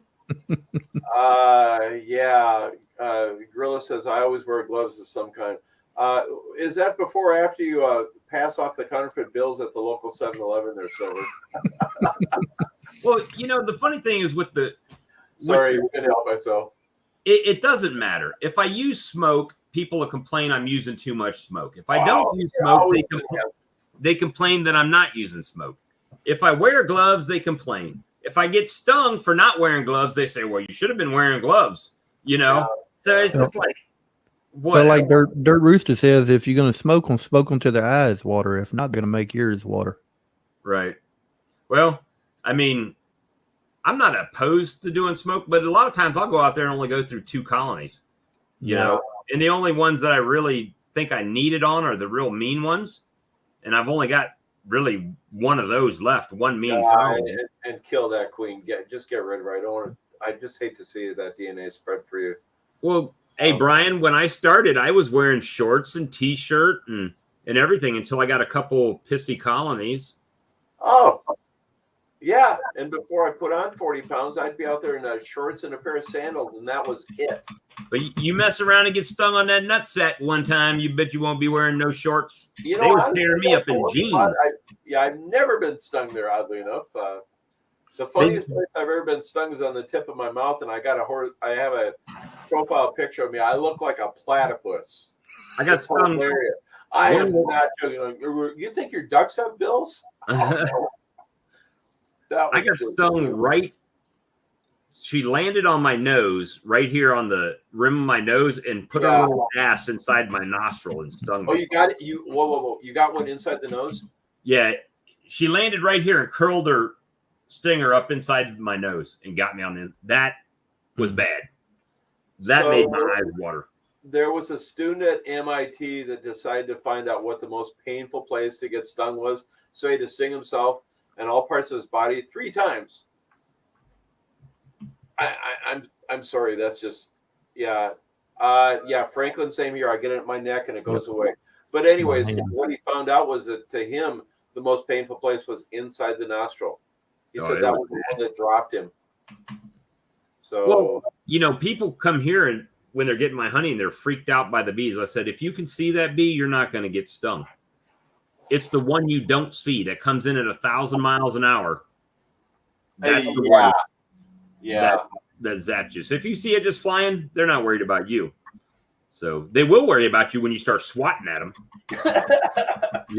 That's what I found whenever I first started working with bees, and they'd fly at me. It's like you want to back up, swat, get them out of the way, and that's when they really get mad. But if they just hit you on the face and you don't move, they generally just fly off and don't mess with you. Sometimes I'll just wave like this in front of my face just a little bit to get them gone. Yeah, I do the old smoker thing in front of your face. Yeah.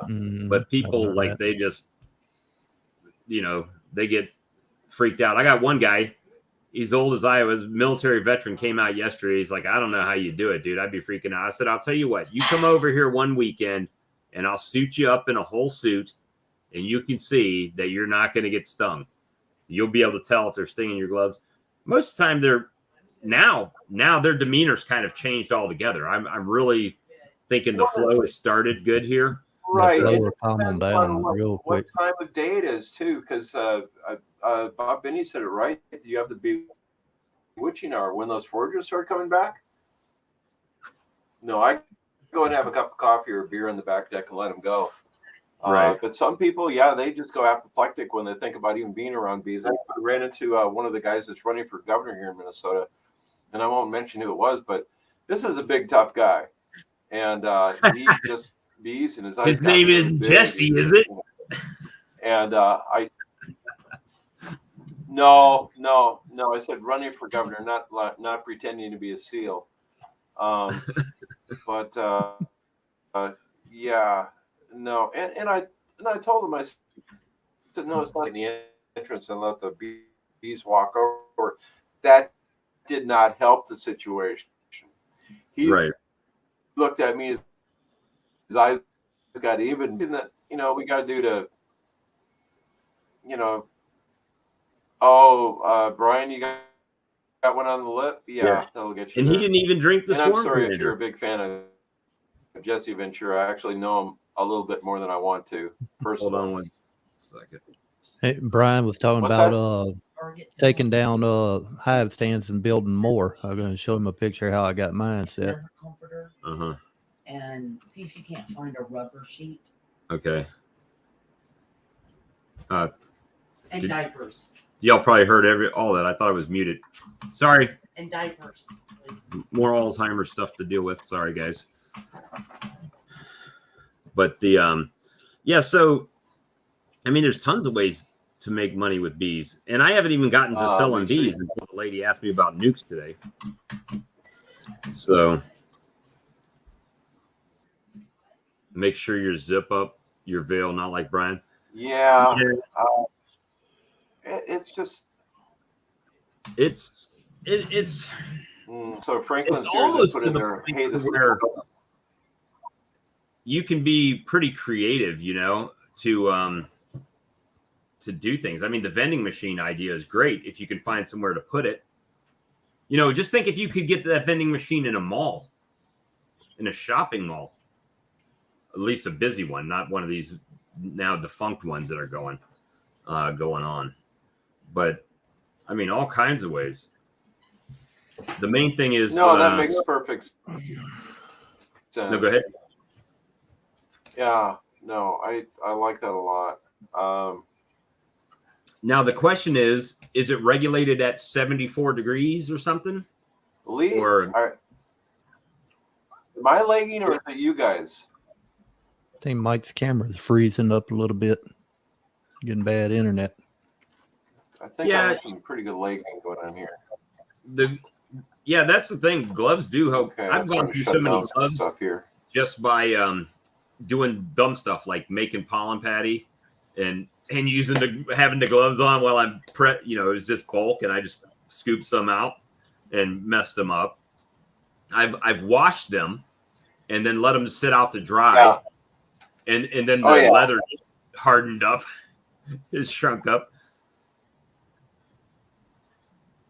I don't know. I mean, you can probably find a used vending machine. It looks like he's getting used vending machines, and then he's getting a sign shop to make local raw honey banner. Let me see if I can pull the picture up. He had it on YouTube. I thought it was genius.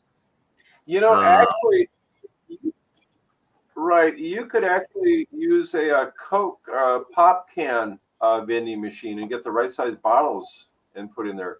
I think. What do I know? Let me see. Oh, here it is. Let me pull the picture up, and then I got to share the screen. Share my screen. Share screen again. Chrome tab, Facebook, share screen. Pop me in there, Lee. Honeyvending.com. So I think it looks pretty cool. He didn't show the front, but I mean, everybody knows how it works, right? It's like a snack machine that's just got the coils. Yeah. So the bottles sit in there, and then somebody gets the bottle, and it drops out into the tray.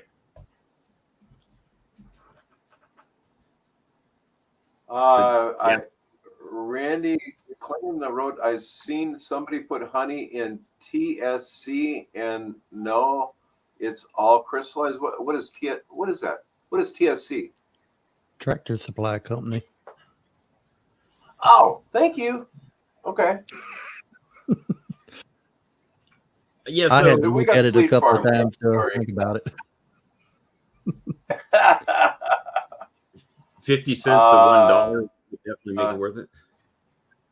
Well, obviously you have to be able to change the computer price up to $10 or whatever, like an Yeah. airport vending machine. Yeah. But yeah, that's So, that's a pretty Franklin cool idea. Sears But is see, that's- asking how much is the price of honey going for there? well, Lee's is cheaper than mine. Lee, you sell yours for $9 a pound? Yeah. I need to go up on it though. Everybody's been telling me to go up. I've been just selling it haven't for done it. $10 a pound, and a guy that has less hives than me is selling it for like $12 a pound. Well, my argument Yeah. for not going up, everybody's saying, "Oh, the cost of fuel's going up and this and that." I'm like, "Yeah, but I'm only 3 miles from my farmer's market." They said, "Yeah, but you got to order all those bottles and you pay an extra shipping." Yeah, the shipping I said, is "True." I wasn't thinking about that side. so. James says in Michigan it's $12 a pound. So I've been doing 3 sizes. Okay. I've been doing. Yeah, I think I'm going to bring mine up. Well, I've been doing $5 for this jar, $10 for this Yeah. jar, and Yep. oh great, this has honey on it. $15 for this jar. You see the honey on the bottom? Now it's all stuck to my desk. I got a ring of buckwheat I like honey it. on my desk. By the way, Bob, that's the one time you can officially lick your desk clean and nobody can give you crap about it. At least we won't. I know, right? It's too buckwheat honey. I just ordered 10 nukes here from Wisconsin for I think it was 160 or 165 a nuke. So that's I think that's about what they're going for in Minnesota this year. You said 165? So yeah, I paid like 160 or 165. So next year, and I don't know. next year I think I'm going to make a nuke run. That's what we pay in here this Okay, year is what do you think of the- 165. Yeah, that seems to be what we're getting here too. What are you talking about as far as like a nuke run? Well, I'll take the orders, and then I'll go over to this Pudic place and buy the nukes in bulk, so we get a good price on it, and then make a run. You know, delivering them. Do it. But yeah, why not? Assuming gas is $87 a gallon by next year, and you know, it would be profitable. But the thing is that, like a lot of people, me in general, I haven't been able until this year. I didn't know they were there. So getting queens early in the year for us is hard. And, you know, so now that these guys are here, I could buy nukes or queens in bulk, nukes in bulk, and make a delivery. You know, I could really sell those. If I don't have enough capacity here to be able to house a bunch of queens to hold them to sell them. But if I had queen orders, like if somebody wanted queens, I could run down there and get them and sell them easy. But they're only going to be there for a couple more weeks. Then they're going up to New York. So everything will be shipping from New York. Because I guess it's too hot for them down here. Silver Gorilla put something about there. Gorilla wrote, I could buy a truckload of double deeps for $1.68 a hive.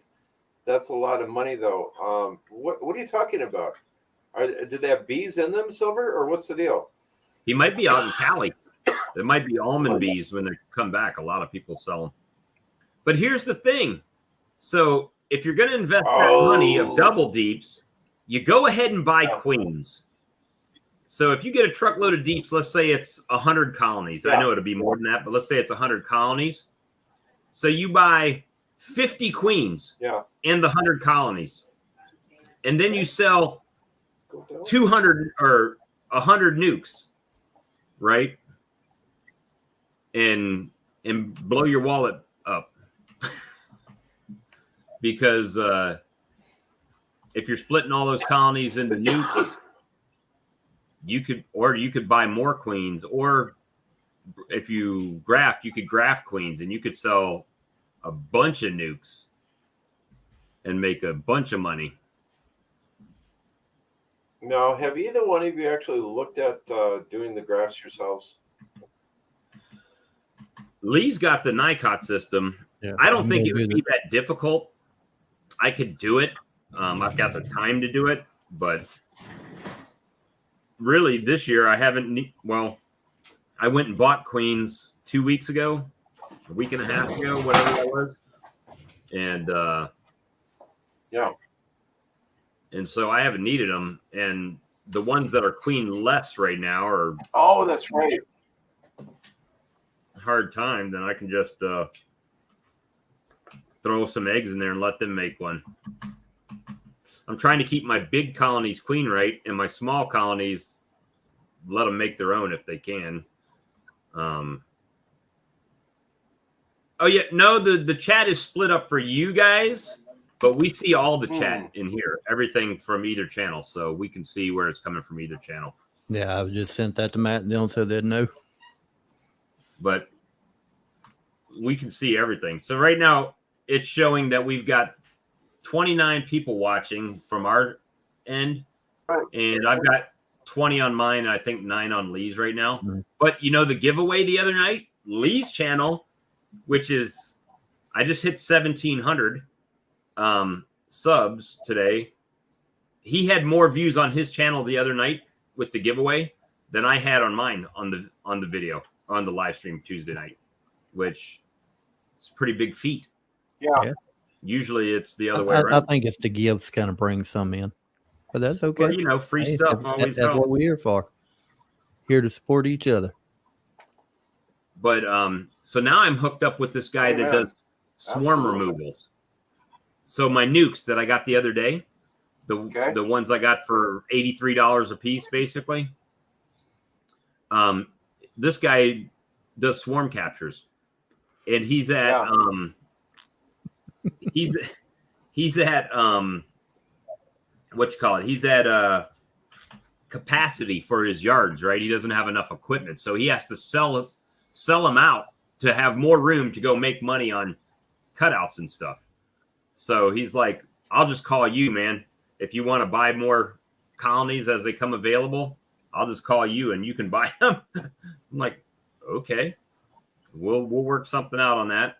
Plus he says if he's got swarm removals that he can't get to, that he'll call me. Well, thanks, Matt. Appreciate it. So you figure out what you're going to do on that 2,000 yet? Or are no. you still deciding? I may not even have any money when we hit 2,000 at the rate I'm spending it on beekeeping equipment. I need to box up. I need to box up my figured out my 500 and mail that out. So, but as that guy gets more that he can't get rid of and he needs to get rid of, he's going to call me first and I'll pick him up. But I need to find some more land. I think I'm, close to 30 colonies is probably, yeah, it would be nice if they could merge the chats for you guys too, since it was a multi-stream. I mean, I've used not StreamYard. What's the other one that's like stream something? OBS? No, it wasn't OBS. It's another streaming service. I've used that before, and it does basically the same thing. Bob owes you 1,000, right? I need to get one of your colonies or one of your hives, but I can't. Man, I've spent, and I'm not a wealthy guy, guys. So I hope you guys don't think that when I put out how much I spent on this and how much on that, it's not to say, oh, look at me, I've got all this money, because I don't, not at all. I got lucky on a cryptocurrency, which gave me some money I wasn't planning to have. So I was able to just get it while I had the money, type of thing. That's me. I'll just have to work a bunch of overtime.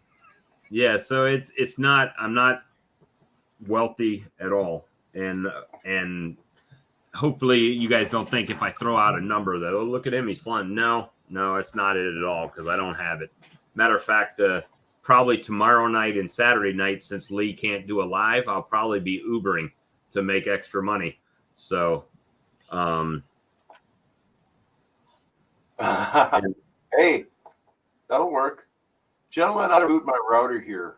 I'm getting legs just crazy there. It's just, they make this thing called, check something here. Okay. They make this thing called I don't think mine, they make one that's called Eero, EERO. They make a few different brands of them, but you link it to it's like Wi-Fi hotspots that you can put on each end of your house, and it improves your service. Like the one I got, I think it was $125, but it spreads my Wi-Fi like 4,500 square feet. Yeah, actually, I've got a commercial rig here, and the problem is that my router every now and then blows up. I mean, I'm the one that actually brought high speed into this city, our little county, and I got to get rid of this thing. This is the thing that's actually causing the problem. It's I'm direct hooked up, so I'm going to log out and then bounce back here. Daisy charges $200 for 5 frames. I saw one video on your channel, Daisy, where it was, I think it was several years ago, but it was like, this is what 600 packages look like. Daisy, how many colonies do you guys run right now? Yeah, the Google Pucks. Yeah, it's a lot like that, where it just is like a Wi-Fi extender. Oh, he dropped out. Is he coming back? Yeah, he said I think he was going to try to do a restart. And so, a lot of times we just do videos on the spur. It's not like anything planned, especially the show is never planned. We just talk about what's happened, and people come on and we start talking about what people want to talk about. So Lee dropped the link to the chat. If anybody wants to join, welcome. Doesn't matter if you got 1 colony, 1,000 colonies, no colonies. If you're just interested in beekeeping and talking about stuff, that's around 200 is what they're going for around here now. 200. My mentor was selling them for 185. I told him to up them to 200. Everybody else is at 200. Why be the low man? See, last year we were doing 150 here. They 165 this year. Hey, you remember close to where Mike is located? Jim's asking down here. Mike is on Coon Lake in Minnesota. But I don't know exactly where Coon Lake is. But he references the Twin Cities, right? Minneapolis, St. Paul. So I imagine it's somewhere around there. So, yeah, I mean, that's what I did to extend my Wi-Fi. It doesn't get through the brick too well outside when I'm out there at the bee yard, but it's been pretty interesting, the whole bee adventure. And I'm not sure if I want I'm trying, I always set this threshold, right? This is where I want to be. And then when I get there, it's like, well, now do I want to stay here or do I want to go more, right? I would say I'd always want to go more. Well, I've got the equipment for it right now. I mean, I've always heard the bees are going to let you go as far as you can. Right. They're going to let you know when you have too many. He's north of MP. It's about 40 minutes. But so you said you had to go out to your yards tomorrow. Yeah. So you're going to all 4 of them? Go out there and refresh all my peppermints and everything and just kind of scan through and see what I need to add supers to. Well, I don't know.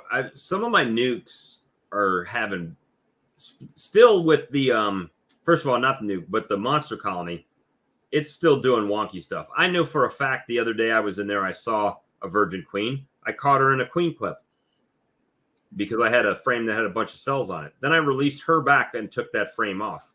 And I didn't see her today, so she could have been out on a mating flight. I don't know. I see a lot of dragonflies flying around here, so they're probably picking off my queens. I haven't had good return on queens right I've now. only seen one dragonfly so far. Like I said, that second split I made, I never did see a. They had a couple of queen cells in there, and they were chewed out the side, but I couldn't find no queen. So I dropped a frame in yesterday that was full of eggs on both sides. I just had someone message me on Facebook about peppermint.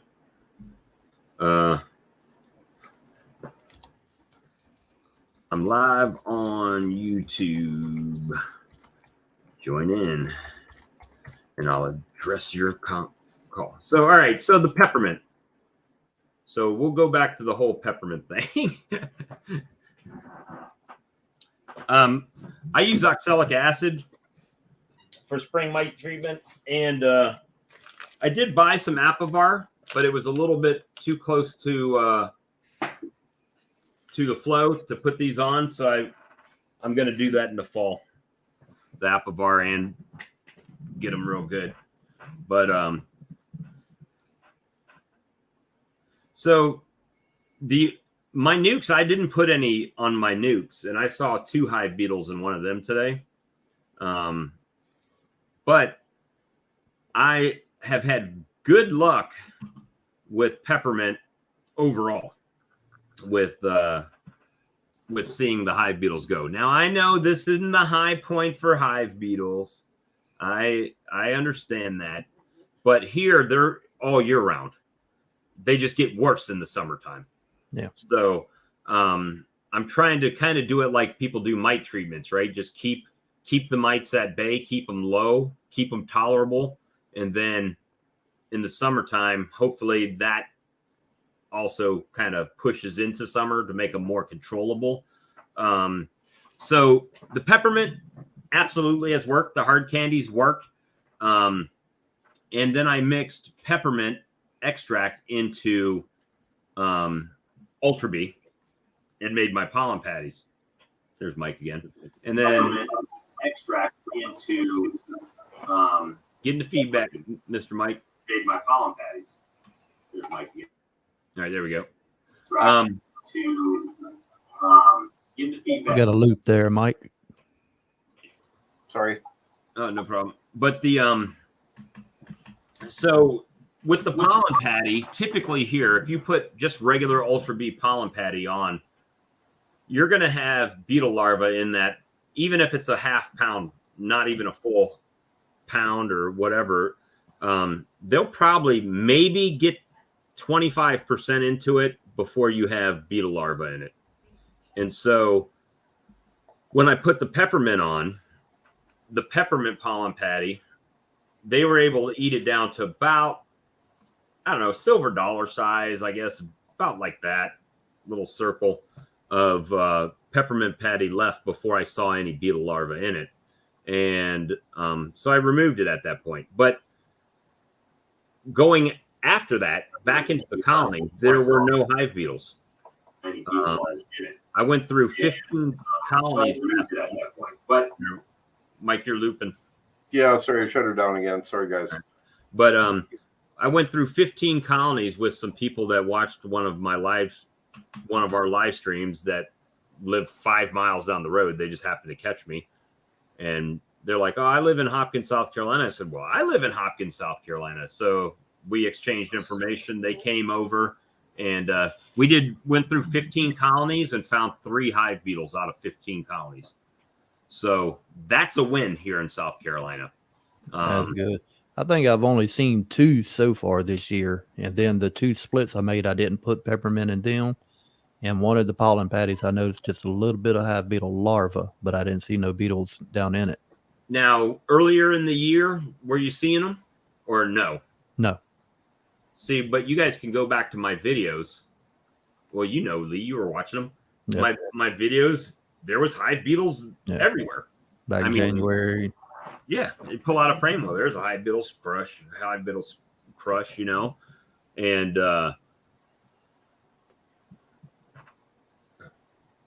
I just had a interesting notification. I don't know if any of you guys follow cryptocurrency, but it just said 30,000 Bitcoins just left Coinbase. $1.2 billion worth of Bitcoin sold out of one person's wallet. Whoa. Yep. There goes Okay. the price. The price is dropping as we speak. Yeah. Hey, gentlemen, Joseph Houston here's got a question here. Lane workers, any suggestions? Shake them out. That's the only best thing- I've heard. Take them 20, 30 yards away, shake them out. And most of the time, that laying worker hadn't really been out on a flight yet. Not all the time, sometimes, but a lot of times they won't come back to the hive. Well, another thing you could do is if you had a nuke, you could actually put the nuke where that colony is. You could move that whole colony away, then go shake all the bees out. All the bees will then, well, depending on how big the colony is, will then fly back into the nuke that's queen right? And as long as they're bringing stuff with them, most of the time they'll get right back in to the colony, and it could be an idea. Otherwise, you just shake them out in the yard, and they'll fly back or beg their way into another colony. Yeah, you can do that. I wonder how long it's been queenless. I mean, you can go and I've never done this before, but I think you might be able to go and shake them out, and then throw a couple of fresh frames of like real brood and eggs in there, and introduce a queen, like, or the nuke situation, something like that. I don't remember exactly the best fix for that. To be honest with you, I've only had one hive that's ever done that in 9 years. So go figure. So you got a couple options there. Shake them all out, reduce them down to a one super, put a couple of broods, frames of brood in there, and a fresh queen if you've got access to one, and walk away. So Daisy's Honey says add open brood frames weekly for 4 weeks. Absolutely, yeah. You want to do that if you got a queenless hive, because I forget what the cutoff point is where they all of a sudden start laying their own. Well, I guess the idea is 4 weeks. That's 30 days. So chances are those bees will be dead in 4 weeks, right? Well, no, it depends upon how much work they're doing. That's the thing that wears them out. Open brood frame. Blah, blah, blah, blah, blah, blah, blah. Randy says go a mile away, shake them out, and forget them. Yeah. Well, I realize that what Joseph wants to do here is he wants to try and save what he's got. So, right. Yeah, try and shake them out, and then like Daisy was saying here, add a couple of brood frames in there. Even if you don't have any queens, you don't want to go out and buy queens or whatever, then put like an egg in there or something like that. But what you need to do, depending upon where you are there, is you need to put a feeder on that thing. And the funny thing is, gorge bees more readily accept a new queen. My queenless colonies, they still are packing stores in. I mean, my monster colony that's queenless that I can't, they kill the cells. It seems like they kill everything, but they're packing it away. And I've been putting brood in there, trying and open brood and eggs and get them to try to make queens. And I'm just done with that colony at this point. The next thing that's going to happen, I'm going to wait for all those queen cells to go bad. Yeah. And then I'm just going to try to do a paper combine or something. Yeah. I don't know. I'm just done wasting resources on a colony that's just doomed. Yeah, I've seen that kind of crap too there. If the guy's only got 2 hives, I understand it. If he doesn't want to put any more money in it, that kind of. And I think dry is right here. I think it is the 21 day, which is actually coincides with when a queen will return fertilized. So. Well, it also with brood being laid, right? So she initially hatches and goes out and mates. Oh, look who we got here. Yeah. There he is. Yeah. The Blaine. Oh no, it froze up. We don't have your we can't. Oh, there you go. He's moving. Hey, Tex, how you doing down there? Oh, can't hear him. Can't hear you. Okay. Can you unmute yourself or No, I think he's got to select his microphone probably in the settings. try? Yeah, there you go. But we'll get him. Hey, Joseph. Yeah. And Blaine, turn that those two lights off behind you there. You're kind of blinding us out here. You're washing your face. It might all be on the same light circuit. Yeah. Hopefully we can get his sound working. Oh yeah, yeah. You might have to go hit this little settings cog at the bottom, Blaine, and then select your microphone off of there. Yeah, select audio and then the microphone you're using. Yeah, there you go. You guys would laugh if you saw my light over there. I literally have one of those lights that's just got 3 lights on it, and 2 of them are lit up. All right, y'all hear me now? Oh yeah, there he is. How's it going? All right. Yeah, Good, we guys. got How are you. y'all? Good to see you. Doing Hey, good. We appreciate you Not bad. coming in. Blaine, Like can you turn those two every lights out stream. behind you there? Turn them off? The 2 behind you, yeah. Yeah, you're getting a wash. Thank you, brother. Oh, there you go. That was. Oh, no, not all of them. We got to see you. Oh, well, okay. Some other light would be nice. I know the first switch you hit, Oh, you'll get it it turned figured like. out. Oh, that might be better. Well, that's getting you there too. Not so but much. that is better.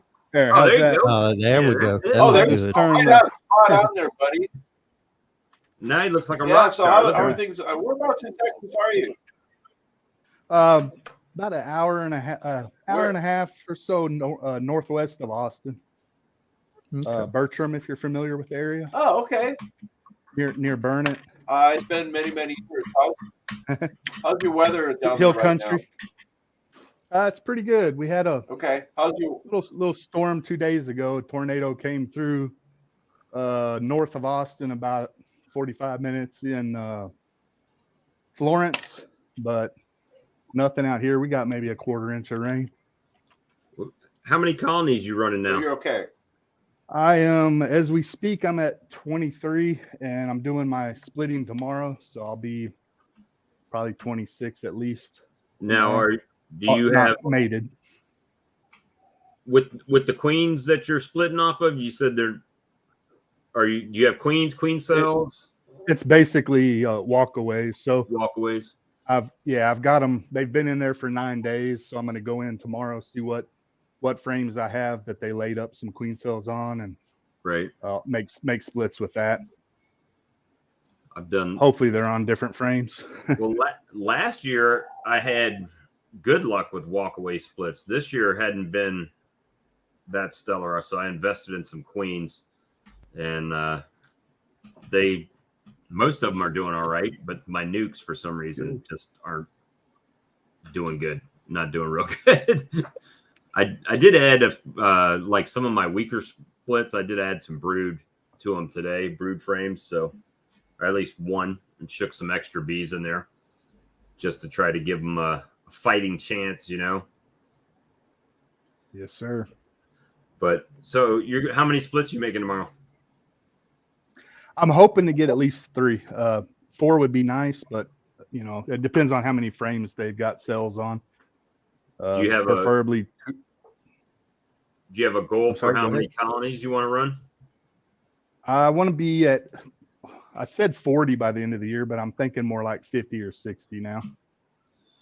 Well, if I can. I came through winter with 12, and I'm sitting at 27 right now. So I'm going to give them a few weeks. Pretty good. I'm going to give them a few weeks to build up, and then probably graduate my nukes into 10 framers, and then split back to my nukes again, right? Yeah. So yeah, I made a lot of 10 frame boxes. I don't know if it's washed out, but they're stacked up there. Made a lot of them over the winter, and now I'm wishing I'd have made 2-3 times as many because I'm hurting on space, or will be. Well, I'm hoping that I've got enough. So I've got 20. I don't know how many deep boxes I've got now. I need to count them because I actually stretched my equipment by going from double deeps down to single deeps when I made my splits and started the single brood box management. Yes. And so that gave me extra 10 frames that I can now make new colonies on. So we'll see how it goes. I doubt I'll use everything I've got, especially in the brood or in the honey supers. That's for sure. I've got. But really hate to see a sacrifice honey production there. I know you're expanding, but hey, a little tip to you, gentlemen. You can get the doggone bees to draw out comb after the honey flower, in the fall. You just feed them really heavy and put the bare frames up there. But that being said, one of the best tips I ever got from Kim Fulton is he said, use your nukes to draw comb. He said they, just keep putting a new frame in there, whether you got a 5 or 6 frame, and don't be afraid to get that doggone nuke 3 stories tall and just keep throwing comb in there and let it draw it out. Let them do the work. And then you're not sacrificing honey production or, wax. So, you don't have enough equipment there, Dry. I hear you there. That's never have enough. It's constant. Constant. So speaking of which, I think we're pulling the wood out of the kiln. It's definitely done right now. So I think we're going to start making our supers here next week, and I think we got enough wood in there for 50. So, but I think at least half of these doggone boxes, so I'm going to dado them so they can be divided into like double nukes or three frame mating boxes. I'm gonna make a bunch of those because doing the splits and putting them over a 3 frame over a double screen board and let them go.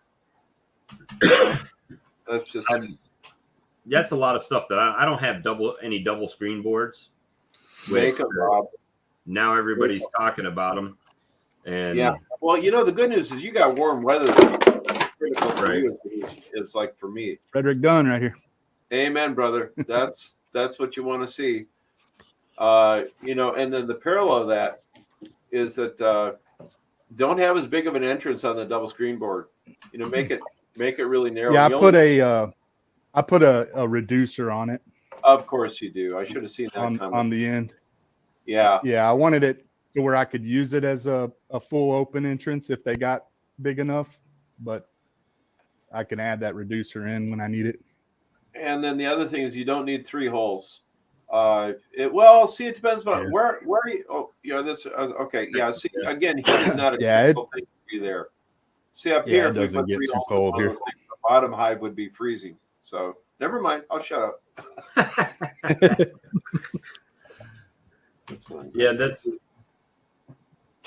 It's my whole beekeeping philosophy this year has changed, and a lot of it's been from people that we've talked to on this live stream. I was doing double deeps. Now I'm doing single deeps. I was doing nukes. Now I'm pretty much more in the honey production side. So there you go. It's one of those things to where I'm starting to find out it's either a honey production year or an expansion year. So, if you're robbing your resources. Yeah.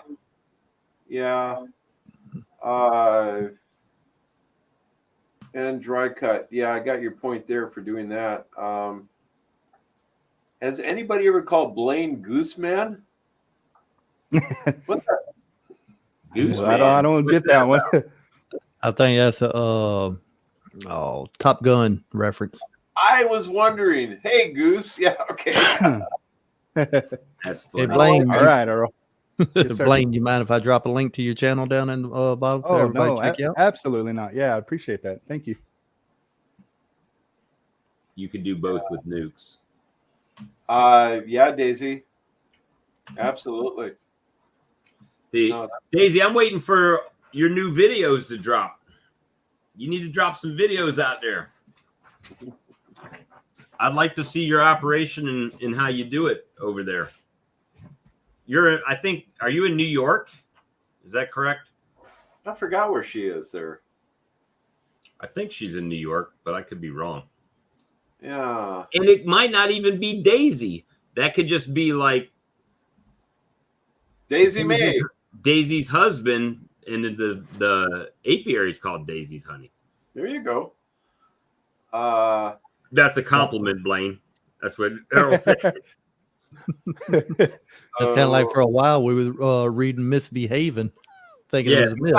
I thought it was lady. right. And Yes, then he yes. put Dash Tom behind it, right? There you go. Yeah. Daisy was my dog. Amen. Oh, okay. That's sweet. Oh, nice. So, gentlemen, we had it snowing here today with wind gusts of about 55 miles an hour out of the west. And Vince and I spent a certain amount of time in the sugar shack just boiling down maple syrup because, well, quite honestly, it was warm in there. Right. But we're supposed to get some warmer weather and praying for those people up in Manitoba and North Dakota, man. That's just that's hard on those guys out there trying to keep the bees. But I'm hoping to start going through a couple hives there at the end of next week. So It's supposed to warm up for you? Yeah, put up some videos of myself then. But yeah, it's just way behind there. So I'm talking to Blaine here about using double screen boards. He's got 3 holes in it. I'm talking to you guys down there, you Southern boys. Shit, I got icicles hanging from the entrances of my hives. Yeah, We get like a week of 20-degree weather, and then after that, we're 30s, 40s, 50s. That's our winter. Well, So. what's a hot day for you in August there? Oh, man, 105, 109.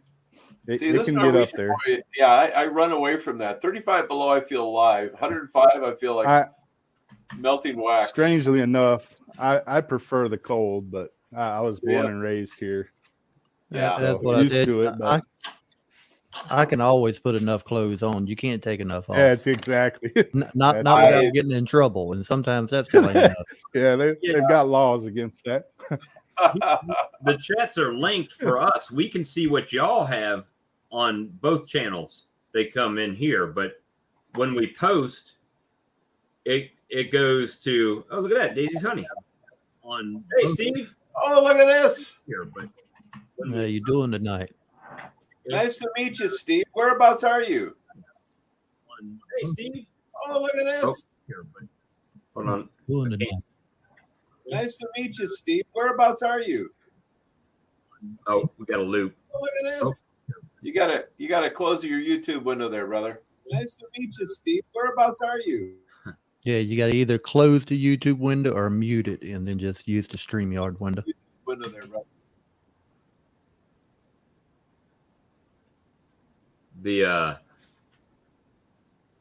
It's been like in the 80s here, so it's been nice and warm. So, but it's supposed to rain for the next couple days, 2-3 days. So we'll see. Yeah, that's a trade-off. You guys get the heavy rains down there. I just brought it up here. It's we got 30 degrees out by the lake here right now, and our low 23. We can't hear you, Steve. Now I see your lips moving, but I can't hear you. So you might have to go in the settings at the bottom. There's a cog wheel, and go into your audio and select your microphone. Can you hear that? Yeah, we can hear you now. Okay. Where are you located? Well, I'm about 8 miles north of West Point, New York. Okay. A town called Cornwall, New York. How many colonies you running up there? I usually run about 100 in 2 yards.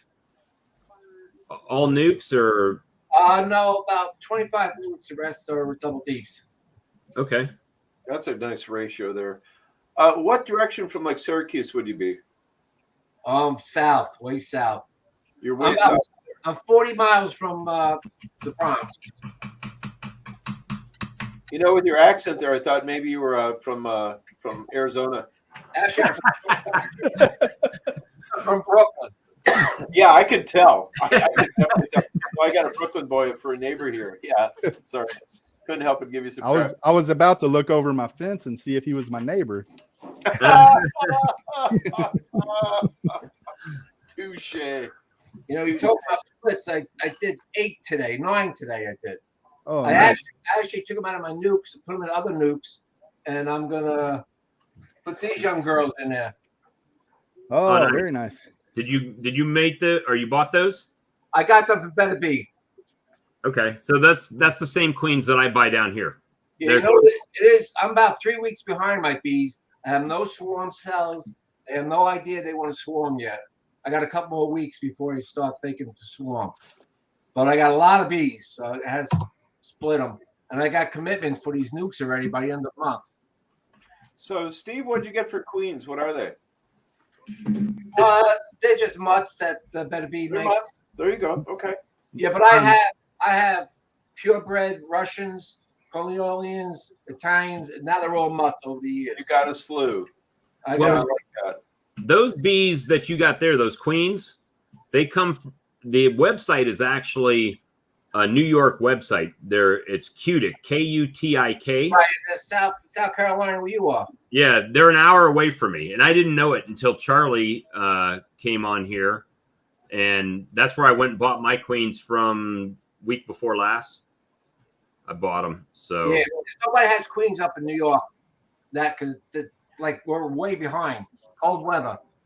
yeah, So you're getting the same delay that we were getting in Minnesota for long spring. Yes, I got 2 beehives in Virginia too, Chesapeake. Oh, really? My daughter runs those too. No kidding. Now I saw a video on your page that was. It said this is what 600 packages look like. Were those your packages? Oh no, they were actually Hudson Valley Bee Supply up in Kingston, New York. All right, we got. It says Jason, but I don't know Jason. Do I know Jason? Maybe I know Jason. Oh, he tried to get on the other night from the. I think. Oh, yeah, Dirt Rooster's in the chat. Yeah, Randy's in there. Hey, Jason.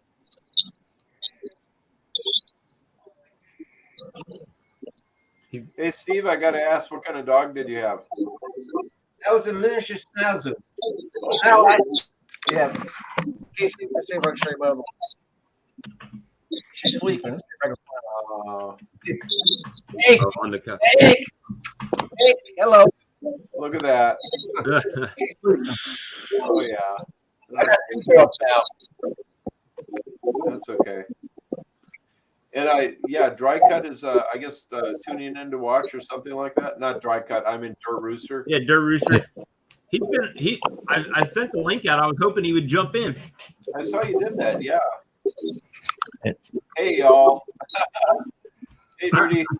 I want to hear his peppermint experience. He said he's going to hold out to the end of the year. I'm trying to figure out I'm just trying to figure out what you said about moving the volume down to.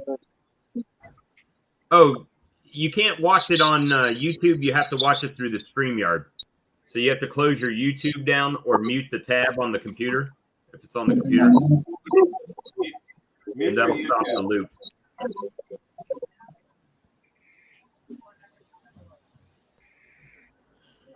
How many cutouts have you done this week, Dirt Rooster? Randy? He's probably done a bit of them. So, mutts make better queens. Yeah, well, sometimes they surely do. 3. He's done 3 this week. Steve, how did you get into beekeeping in New York? Well, about 1959, I had a farm in Jersey. So from 59 to 62, in the summer, I used to work these bees with them. And then I lived in Brooklyn, so I had no bees. So I moved upstate New York 15 years ago. I got 9.5 acres. I think, let me start some bees. So I started with 3, then I went to 20, then I went to 40, then I went to 120. And I'm in my 70s, and it's just too much. I'm trying to cut back, but yeah, the girls don't let you cut back. But yeah, judging by those queens you got there, doesn't look like you're trying to cut back too. I have 20 nukes sold at the end of the month, and they want this year's queens, and I have none for myself. I got all last year's queens. Right. Because this person is thinking it's going to swarm if he gets last year's queens. So I had to buy queens so I can have these nukes ready by the end of the month. Okay. Well, it sounds like you're in pace there. I mean, I was just telling the rest of the guys here, it was snowing here by the lake today. So. Oh boy. Yeah, our lake. We actually just lost our lake ice 48 hours ago. So, Blaine, how did you get into beekeeping? Blaine? Oh, he just disconnected, I think. No, he's. I think it's froze up. Yeah, I think we got a freeze there. Speaking of freezing, that's wonderful. Well, so we got go room, ahead. Dirt Rooster, if you want to join in on your drive. So, Steve, you got a couple of the local deer in your back there? Local deer? I got thousands of deer in my back. Oh no, I mean on the wall behind you there. Oh yeah, those where are they? There's one there, there's one the lights in the way. I got 3 of them in the wall. Oh, That's a doe back there that I shot about 55 years ago. That was my first deer. And that's our grandson a couple years later. I know one of the there's somewhere in New York, my buddy was stationed in the Army, and he would go out on the base. Fort Drum, and it might have been Fort Drum, and they have an albino deer. It's like a white deer. I have albino deers about 8 miles from me, but you don't shoot those. Well, they do it on the Army base, evidently, for population control. But he had them mounted on his wall at his place down here. But I thought it was the coolest looking deer, the white one. I shouldn't admit this, but we had one of our staff guys. He was a SAC bomber pilot, and as part of his training, he was in like upstate Michigan or something like that, and they're flying sabers. And they were in formation. The guys let him go or something like that. It was a live fire area, and they would go deer hunting with saber fighter jets. Oh God. That's bad. You gotta be kidding me. I'm gonna have to go raccoon hunting because I buried a rooster earlier in the week that had died. You put and out this morning, my wife went out to take the dogs out, and she said, I saw something gray run off in the woods. And I went out there, and that rooster had been dug up, and the head was taken off of it. That's what they do, yeah. And then I found in my chicken run, I had left it open so the chickens could just let themselves out in the morning. And there was a black chicken that I have that got drowned or killed and then put into the water, into their water trough. And it's not deep enough for them to drown in. So the only thing I figured is the raccoon killed it and then went in there to wash it up. I don't know. But yeah, time to break up the subsonic 22s and have at it. Hey, it's more than one raccoon you have. I've been there. That. Oh, really? I was trapping them and letting go a few miles away. And every day I'll trap one. So I figured, let me spray them. So I was spraying white paint, and they weren't coming back. It's another raccoon, another raccoon, another raccoon. Come on, buddy. Come on. So what's the best thing if you put it to bait the trap for a raccoon? Come on, there you go. Cat food? Just put cat food? Yeah. Or in your case, a live chicken. Live chicken. Sorry, I couldn't help myself. Yeah, just a can of cat food or something like that. I would leave it inside. Does he get into the cage? He got in. Well, I left it open because I had a problem. The roosters were plucking the back of the hen's backside all bald. So I let them out so their feathers would grow back, right? They weren't all. The problem using the food for the cat food at night, you might get a skunk in there. I haven't seen any skunks down here, but good. Skunk, it's not nice. And we got a lot of possums and armadillo and harmless Do raccoons. you have armadillos down there, Bob? Yeah, when I first moved here in the 80s, we didn't have armadillos, but they're migrating this Okay. way, so you see them all the time now. Yeah, I think that's kind of like what happened to the possums up here. We never had possums up here, and they rode up in hay bales from Kentucky. But Steve, if he had skunk going through there, wouldn't he smell them the next day? So we really don't have skunks here.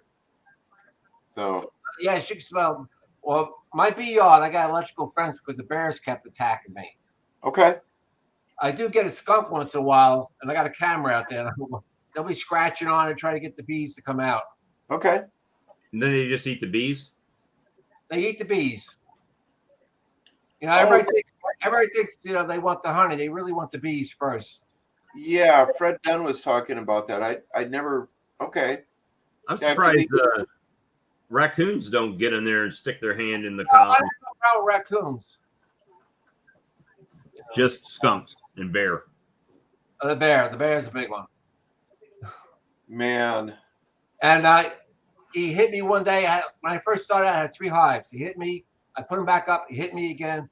The third day, I waited out there for my rifle. About 9:30 at night, here he comes. And I couldn't do anything. I felt so sorry. I just chased him. Just Yeah. chase them off. Chased him and went to Tractor Supply and bought electric fence. There you go. There you go. The 10 years ago, so I have no problems. luckily, I don't have any bear down here. We have coyotes, but they don't. Oh, I got a lot of coyotes, yeah. They might or what do they call them? Coy wolf. Yeah, the half breed. Yeah. But Yeah. I don't think they'll be more interested in my chickens and my hog, probably. Oh, yes. Yeah, see, I've never had any of our local raccoons here go after my hives, so it's funny you should mention that. I never saw a raccoon hit high, but skunks will. Yeah. Okay. I haven't even had mice or anything go after my colonies that I'm aware of. But I guess they could. Well, I have a problem with mice if I leave the equipment unprotected. They'll make a nest in there. Okay. But I use reducers and I put screens across, so I have no problem in the winter with the mice. Because since the bees are clustered up, the mice can live there forever. Bees won't bother them. That's right. So during summer, the mice won't bother them. Right. Yeah. The bees will attack them. I've found more than one mice pasted together by the bees. Okay. But the problem is in the winter you have problems with them. So the bees will just attack them and kill them in the colony, and then And they'll purplize them and everything. they're just like in mummify them with. Serious, yeah.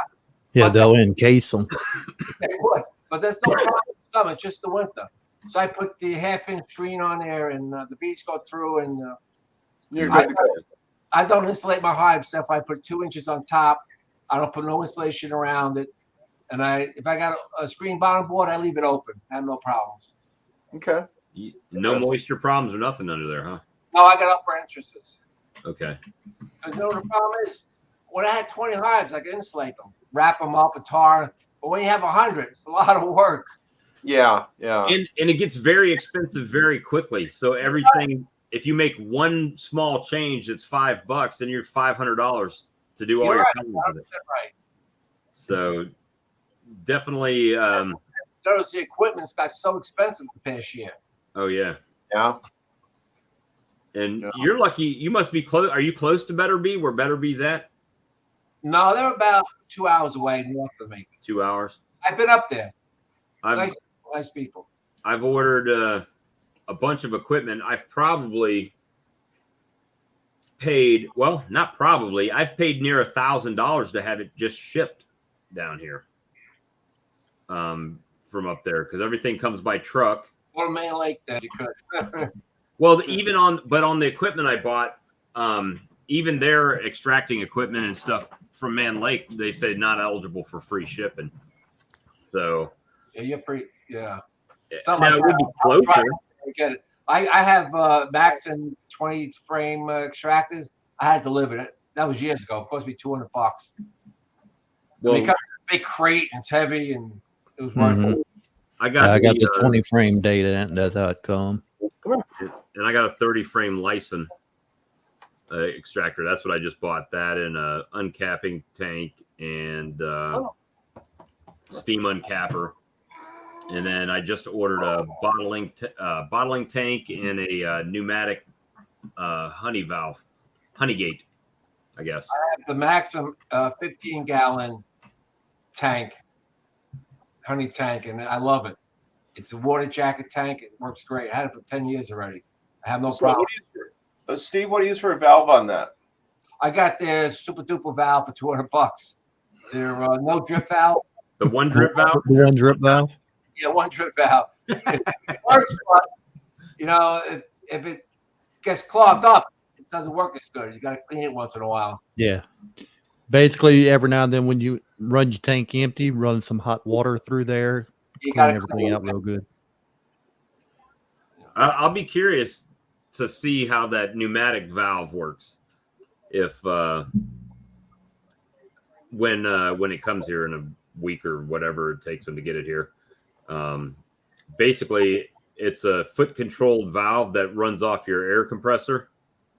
So when you push the foot valve, it opens, the air pressure opens the valve up. And it's this, the lady at Better Be today said that's the one they use over there. So I haven't seen any YouTube videos on it. I couldn't do any research on it. So we'll see. Might have been a $440 mistake. I don't know. So, Bob, what do you have for a compressor? I mean, how many gallon? I just have a 6-gallon compressor. I don't imagine it takes that much. It's not, but that's going to run in the background. If you can put that compressor outside so it's not turning you deaf while you're in there. And just run the hose in. Yeah. Don't leave it in there because that thing's going to be running. So I could always put a air fitting through my new honey house wall. Mm-hmm. Hey, I did that in my shop. That's just fine. I put a lean-to on the compressors in the lean-to. And that way I'm not like blasting my ears. That's that works there. So we'll see how it works. I don't know. I mean, I'm excited about it, but it's no different than any other, even a honey gate, right? It's just you step on a pedal and it opens the valve and fills the bottle, and then you let off the pedal and it's not measured or anything. You just opens the valve. So, but freeze up both hands, right? So we'll see how it goes. You know, and may you be blessed that you actually need it. Yeah, that'll be the biggest frustration if I've bought all this equipment this year and can't use it. Oh, you got I don't know. You know, I tell you what. Why don't you just mail me your credit card? So that's about the only way I think we can keep you from buying toys. Well, yeah, I know. Well, the bad thing is I didn't use a credit card. I just used debit card, so it all came out of my funds. It's just gone. The money's just gone, right? But I don't have to pay interest on it, so that's good, you know. Yeah, well, it's that side of the coin too, isn't it? But I don't know. So, Steve, how many nukes did you say you were selling? I got 20 committed already for end of the month. Wonderful. So what are you charging for those, if I can ask? 200. 2? Okay. That seems a pretty standard price nowadays, except for we're losing it. You know, the frames are like $5 a piece now. So that's $25. Yeah. Depends what kind of nuke you sell them. They're about $20 a piece. Yeah. So you're in for $45 without the bees already. Yeah. Hey. So Holy shit. Excuse my French. Look who's here. Oh. Hey. Don't tell me you're at McDonald's drive-thru. Arby's. Arby's. Hey, that's good stuff, man. Bring me that horseshoe sauce. I had to run through Love's truck stop and give me something to eat. And Oh, man, that sounds good there. Coming back from a cutout? yeah. Yeah, you probably can't. Let me see. This might blow the picture out, but can you see that lip? You got stung on your lip today? Yeah. Brian got stung on his lip yesterday. Oh, Will Smith punched him in the face.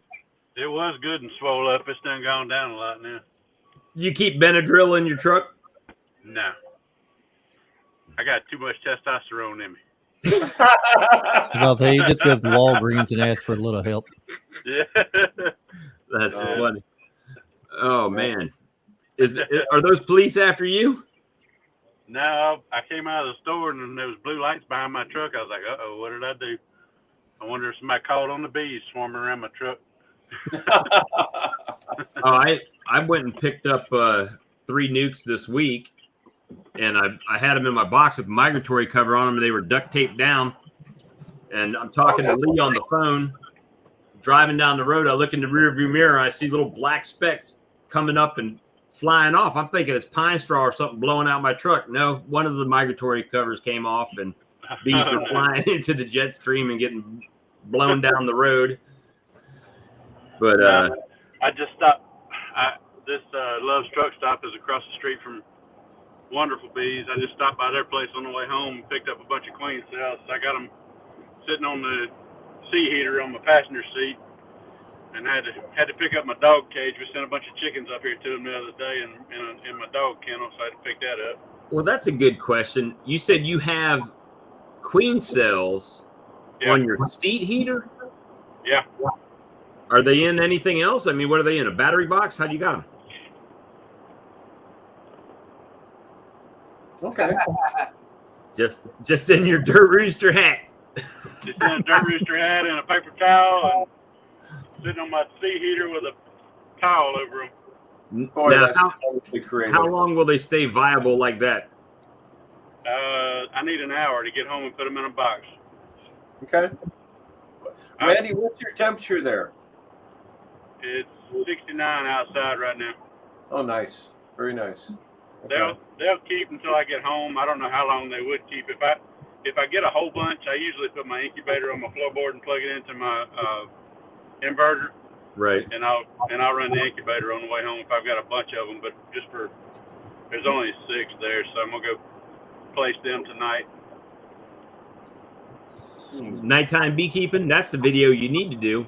Have one of these cobalt lights strapped to your forehead. Oh no. Turn on the white light while you're out beekeeping. Y'all breaking up with me? I think it's Probably you. I don't. Yeah, you don't probably look like you're breaking up here. Okay, I couldn't hear anything that was just said. Was that something about turning the light on? Yeah, I said you go out there with your headlight on with the white light flashing and do some nighttime beekeeping. That would be a viral video. At least this thing does have a red light on it somewhere. There it is. There you go. So you could nighttime beekeep with this. Wouldn't be advisable. I've got a red headlight, but I don't ever use it. Just go out there and I finished this one up a couple hours before dark, but it was way over. Are they? How much are they getting from the queen cells down there? Hey, buddy. Like $5? Depends on who you are. Yeah, you probably get them for free.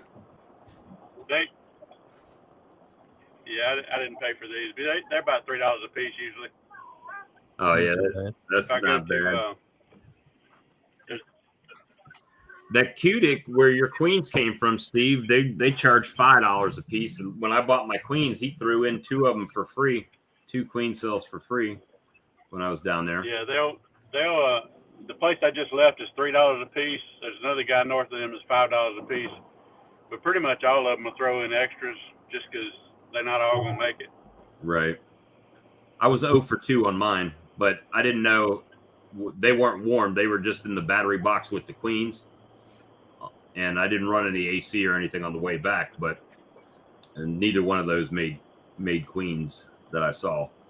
Or if they did, they didn't make it back from their mating flight.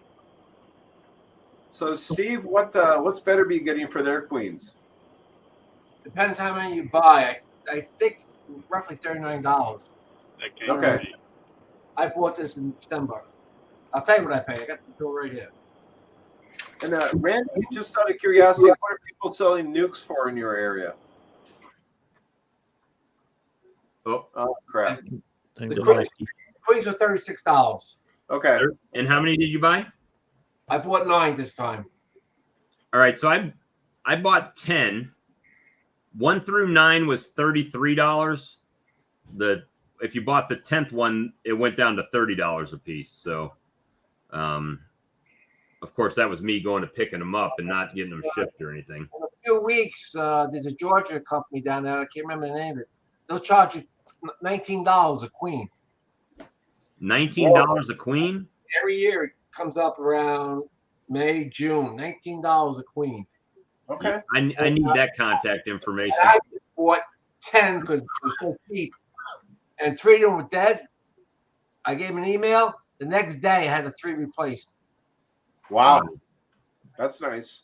Well, you know, that cutic place where those queens came from originally, I asked him, I said, well, what do you do if they're not sold, like these queen cells? If you don't have queens sold, what do you do with them? He said, we put them in the freezer, just terminate the queen cells so they don't hatch out a bunch of extra. They just keep grafting and pulling cells, and if they got 30 queens sold, that's how many they hatch and get mated. What I noticed this year, there's a lot of people still selling queens and packages. Yeah. Usually, by February, if you don't order, you're out of luck.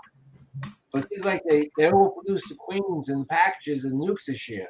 Well, I called them up, and they said, yeah, we got queens, and I drove right down there. I mean, it was the same day. It wasn't like I had to give them any notice or anything. I just called to see if they had them. They had them. I went down there and picked them up and done. Well, that's handy. Our local Man Lake supplier down here in the Twin Cities, they're sold out of those things.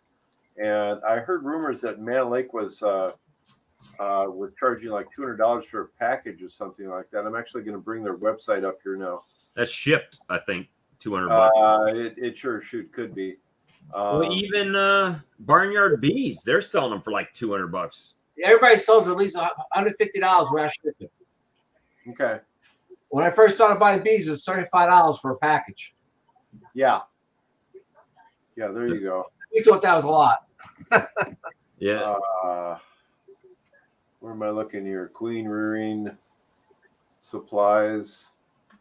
They don't have bees, just bees listed. And a lot of them are saying they're sold out already, too. Lifewood Bee Company does 2 package dates, and they're done. Or 2 nuke dates. They don't even sell packages over there. Yeah, actually, I'm not seeing packages on their website. Oh, here we go. Bees for sale. Let's clip on that real quick here. Is package of bees. Pick up of the. I'll just do. Let me take a look and see what they are for picking up. Picking up the bees in Minnesota. That's 3 hours up from me. Let's see. Find my bees. What do you mean? Find my bees. I don't know what the heck that means. Well, like last year or 2 years ago, I bought queens from Oliveras out in California, and they were, I think, $30 a queen. This year, they're like $45 a queen.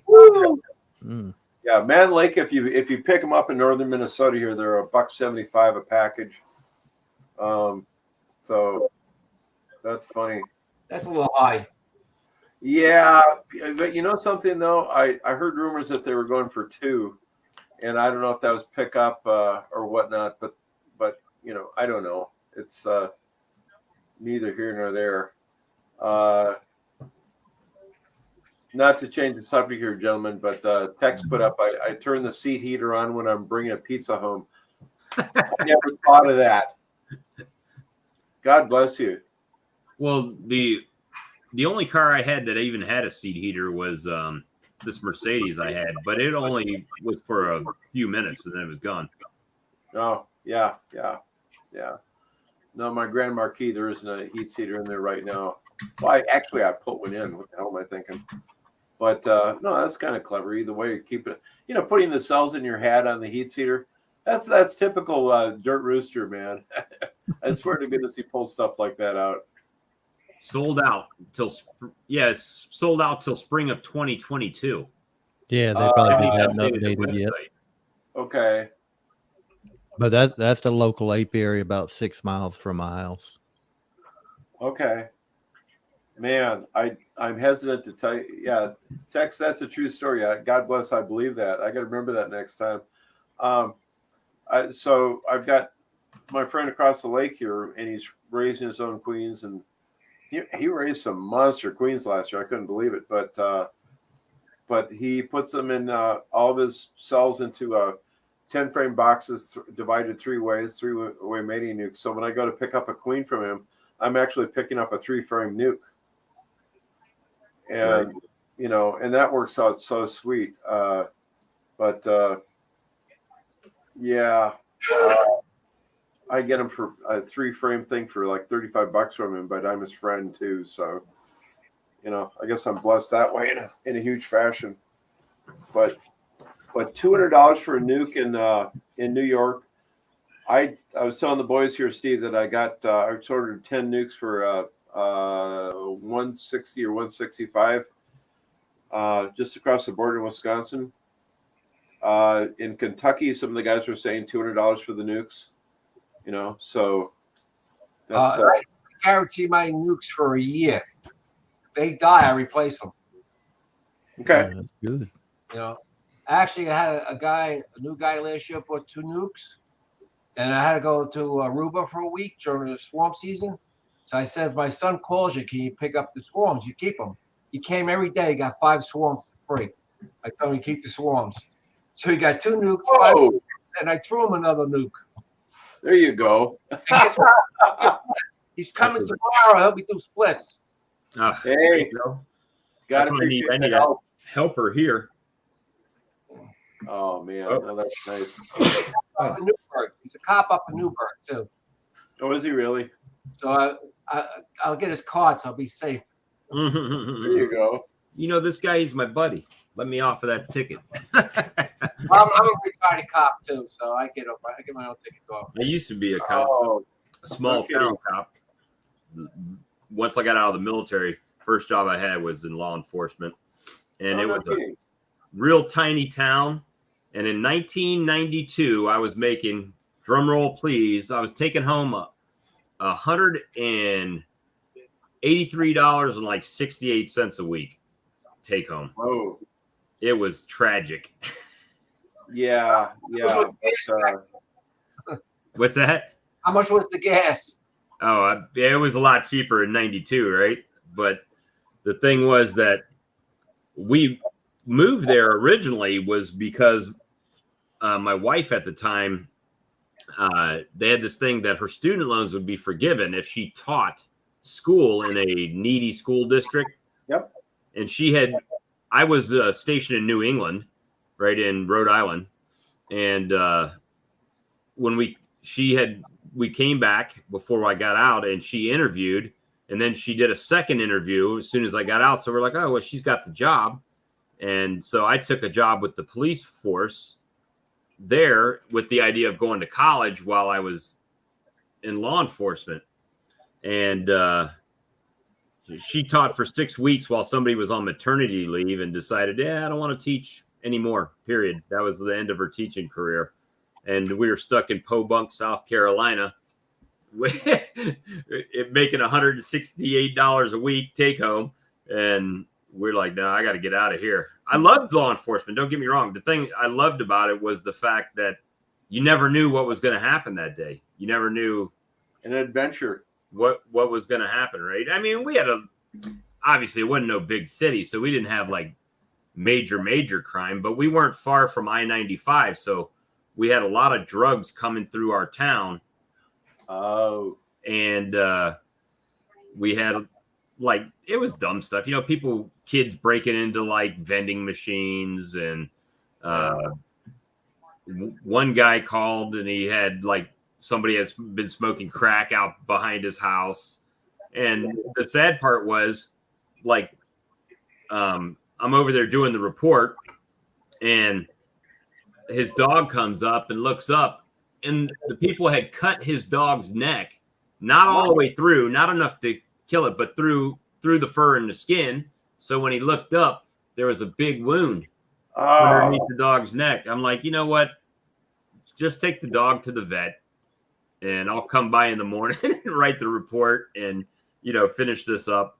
And that was it. So, yeah, I mean, it's just stupid. I mean, all in law enforcement, you've probably seen tons of stupid stuff. You're like, why are they even doing this? It doesn't make any sense. No, that's a messed up scenario there. That's crazy. So Steve, what are you running? Do you have what's your favorite equipment to run for, like frames and boxes and, and bottom boards? And Well, I'm going away from screen bottom boards. I'm gonna just do solids. Okay. This way, it's easy when you do the OA treatments. You don't have to cover it up and stuff like that. Yeah. I use some screen bottom boards when I have a swarm because I lock them in for a few days. Okay. Make sure they got some ventilation. And I buy any box. I used to make my own, but they don't always fit right. So when I buy them, I try to buy them the cheapest boxes, commercial grade or select grade. I won't buy no budget box. I bought them from Land Lake, and within 2 days, they're warped. They're terrible. I wouldn't sell. Yeah. Big problem with that, especially last year. They weren't actually drawing them out. Right. And then I have an upper entrance with a 2-inch. It's 2 inches high, and I put my insulation board on top in the winter time. Okay. I'll take some pictures tomorrow, and it'll be on my my Facebook. I'll show you the whole layout that I got. Some people don't like them. Some people don't like up entrances. I like them most of the time. I mean, one year I had 9 high stupas, queen excluder. I said, this bees are doing great. I didn't realize a virgin queen went in through the top, and I had 2 queens. Oh. And from all the way top down from 3 was brood. Oh my goodness. And that happened on 3 hives that year. Never happened again. It happened once, never happened again. So that's what I about up entrances. A virgin queen gets mated, and I get lost and go the wrong area. Hey, Steve, you mind if I drop a link to your YouTube channel in the comments for everybody to check you out? Yeah, no problem. Yeah, I'd like to see that. You don't upload too much to YouTube though, do you? I don't load anything to YouTube. You notice I respect you guys because it takes a lot of time for me just to take care of the bees and to take the videos and to edit it. I just don't have the time. Yeah, it takes a lot of time to do that. I mean, that's why I like these lives a little bit more. Yep. However, it's hard. I've got some videos where, like one of your comments on my video the other day was a live that I actually had done and uploaded it to Facebook, and then was like, I didn't want to put this on Facebook. I was trying to do this to YouTube. So I downloaded it from Facebook and uploaded on YouTube. So it was kind of crazy video all the way around. But I've gone to using 2 GoPros sometimes. So one's on my chest, so you can see what's on the frames and everything. And then one's on, further away where you can see everything that's kind of going on. But I like that rig that you got there, Bob. And Tex, thank you for the sub there, brother. The only problem is splitting the screen because they're both in wide format. So I have to squinch them down, which sometimes you don't see everything. Is that what's going on?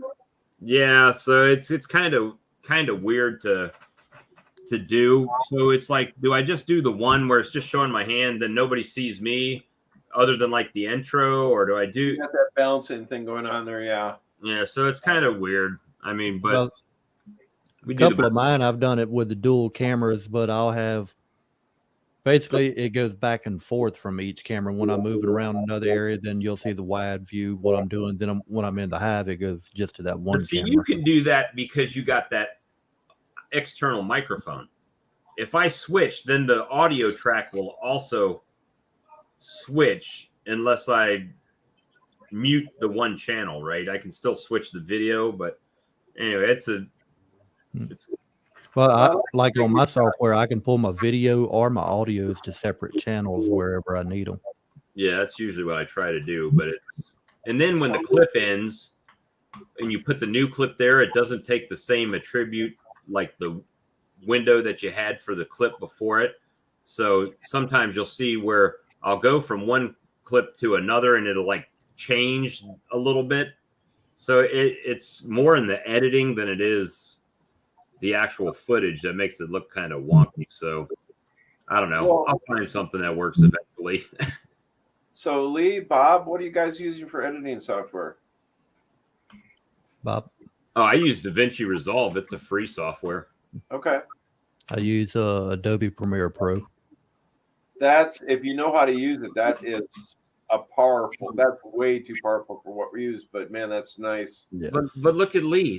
Lee's got all the gadgets. He's like Inspector Gadget over there. He's got the Well, mixing he board. is. But he's also our beekeeping DJ for crying out loud. Right? I know. God bless. I love it. I'm constantly staring at 3 monitors here, checking chats from different ones. And No, that's wonderful. I love the way you do that. I picked up a free piece of open source software called, I believe it's called Shotcut. And I'm learning how to use that. I'm going to go through all my videos and redo them. I'm going to put up an entrance and all that kind of stuff. Hey, good night, Silver. Nice having you on. That's sorry you couldn't afford to buy all those 408 hives. That would have been nice. I know. If you bought that many colonies, and he'd have to buy that many queens to go with it, right? At least half of them, and split them all out. Yeah. Oh my gosh, that'd be a nightmare. Hey, that might have been a good, depending on where he's at, that might have been a good co-op. I mean, there are probably almond bees that are coming back. You mentioned that. So I see a lot of those for sale for like $168 for 10 frames. Okay. But you could split that and put a queen on it, and then half of it would all be profit, right? I think he said they were all double deeps too. Oh, well, then you could buy 3 queens and make 4 splits. That's just nuts. And I was kind of wondering if you had to buy them all at once or if you could buy it separately. But so Stones has got a question here. When do you rotate queens out? I haven't. Usually the queens that rotate out by themselves, right? Or they start getting. Stepler does. He lets them supersede, and starts getting weak. Well, I mean, if it's a good colony, you would have left the queen in there, right? Anyway, and then if they're superseding her, they're using her own eggs, so it's perpetuating a good line. As long as it's not a swarm cell. Oh, so we had to buy them all at once. Yeah, that's a jump. And just to physically manage that too, that's a different thing. Hey, Silver, where are they at? That's the question. If you got to go to California and get them and transport them. And Stones, as far as rotating your queens out, it depends on what you're looking for. I mean, you only get so much sperm in one queen, so they'll only build up strong for so long. It depends on how well they were mated and everything. And if you're a commercial beekeeper, I know they rotate them every year. Yeah. So a lot of them do it every year, some every other year. I had one, this was her 3rd year, and she was still laying solid. And then I worked 7/12s and she swarmed out on me. Yeah, and then you get into a weird thing because you got the warm weather there. Now, up here, I need to have those queens lay just a bunch of strong winter bees. Otherwise, that hive will not make it through the winter. Well, see, that also would ask this question. So I guess you would actually end up having to replace your queens more often in the south than you would up north, right? Because in the wintertime, you got a kind of a brood break, where here we pretty much have brood all year round. Yeah. So you got that side of the coin too. So she's just constantly laying, right? So right. That's a really good point. I hadn't thought of that one before, but that makes a lot of sense. That's why I get paid the big bucks. No, I'm just kidding. Amen, brother. Hey, I was making the splits for the queens for tomorrow. So one of my nukes, I looked at it and the pattern was terrible. Spotty. Okay. I hate killing my queen, so I did. I took her out. I was gonna mark her, and I dropped her on the floor. I'm in the grass looking for her, and I found her, and I put her in a nuke by herself because I just can't kill a bee. So I'm hoping she'll do it. So tomorrow I'm gonna take one of these queens and put it in her hive because she's tree high, but she's very spotty. So my new queen is gonna be in the old nuke, and the old queen is gonna be a little nuke by herself. Maybe with a small space, she'll get back in the groove, or maybe she'll go in the alcohol bottle. I don't know. A shotgun pattern like that, I wouldn't think that she'd come back. But that being said, one of the things I like to do with old queens is I'll put them in a nuke and just let them raise what little they do, and then use that nuke to draw a comb. So I'll tell you, I got so much comb and so many brood boxes. Oh, never mind. I'm telling you, last year I must have gave 20 hives away. Oh, really? Oh yeah. Matter of fact, I put on my Facebook, I'm going away for a week. Anybody that wants a swarm, let me know. My son, if he sees a swarm, will call you. So I had this guy in Middletown, about 40 miles away, says, I'll help you. Well, I never used them, so I felt so bad. I said, come to my house, and I gave him a nuke. And he did nothing for me. I just gave him a nuke. I said, just one thing, let me know how the nuke does. I never heard a word from him. Oh, well, that'll happen too. Never heard a word from him. I gave him a nice feed and everything. Not sure if the price included shipping, Silver wrote. Did some figuring on the cost and said, right, no, that's a dance. I don't care if you have the money or not, Silver. Trying to all of a sudden take in 400 double deep hives at once, again, physically, that's just a crap load of work there. I don't know. A lot of work. Yeah, but 400 colonies at $168 is $67,200. Well, there's that too, but I said money aside. But yeah, that is a bit of coin to put out, and then you got to do it. Now, if you could set it up so you could turn around and resell them for 200, I don't know. And then you got to wonder, why is this guy selling them? That's the open question. I actually, what's that? Yeah, the condition the boxes are in. Some of these boxes are in bad shape. Well, and also if those bees had been exposed to pesticide and fungicide at the same time, then then the comb probably isn't any good in it too. So you got that balancing act going on there. I don't know. That's just too many unknowns to drop 60 on it. I don't like that. And just think of the amount of space you would have to have. Well, that's the physical thing of the yeah. So, and then you'd have to have a way to unload the truck. So you'd have to have the forklift and all that other stuff out there. So yeah, it's a big headache. It's not like you're. And then if you were splitting them into nukes, you would have to have like 1,600 nuke boxes because you'd have to divide them all into fours, right? Or at least 1,200 of them. That's a dance. Then you got to buy all the nuke boxes. Yeah, or build them, which is probably cheaper to buy them right now. Yeah. But yeah. That's too deep for me. Those pockets. No. I honestly, I don't ever want to have more than 30 hives, anyways. So I'm just trying to wrap my head around 400. Texas Beekeeper, if you could try a few, maybe, but big risk, exactly, Tex. But something again, I'd be more concerned about what those hives are actually exposed to. That's just my 2 cents on it. Right. I think at my highest, I'm wanting anywhere between 100 and 150 myself. Yeah. Well, that'll be by the end of this season for you. Oh, nah. I'm hoping in the next couple of years I'm done with my regular job and I'll go to bee full time. Well, that'd be wonderful. But you still have to you have to pull the Frederick Dunn thing though, Lee, because you're a good photographer. No, really. No, you can do some good bee photography there. I mean that. I don't even know how many bees my area would actually support. I mean, well, that's the other side of the coin too. I mean, Steve, where do you have all your bees? Are they in multiple locations or? I got about 100 in my backyard. I got 9.5 acres, and I got 20 in an organic blueberry farm.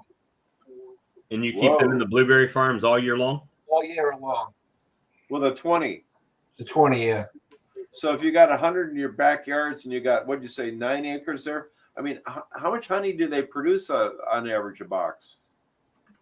On a good, well, only half of them I have producing honey. The rest are producing bees. Okay. I'll get about 3,000 to 4,000 pounds a year. Well, that's nice. It's more than I can handle. Yeah. No, I got you there. I mean, I got in my living room. I got buckets and buckets of honey that I didn't sell yet. Well, Bob will buy them. I used to put them in the basement. The basement's cold, and it turned to almost like a rock. Oh my goodness! I leave them upstairs. I got about 600 pounds left. Okay. Say, what do you do for uncapping? I got a Maxim 20. Oh, and I use a regular bread knife. Use the knife thing. Okay. Have you ever tried electric carving knife? I actually have a hot knife. I got the plane. I got everything. Mind. Everything. And I like the knife the best. Yeah. That's Well- I got you there, guys. I got to drag this thing Right, out. hot air gun. You ever tried a hot air gun?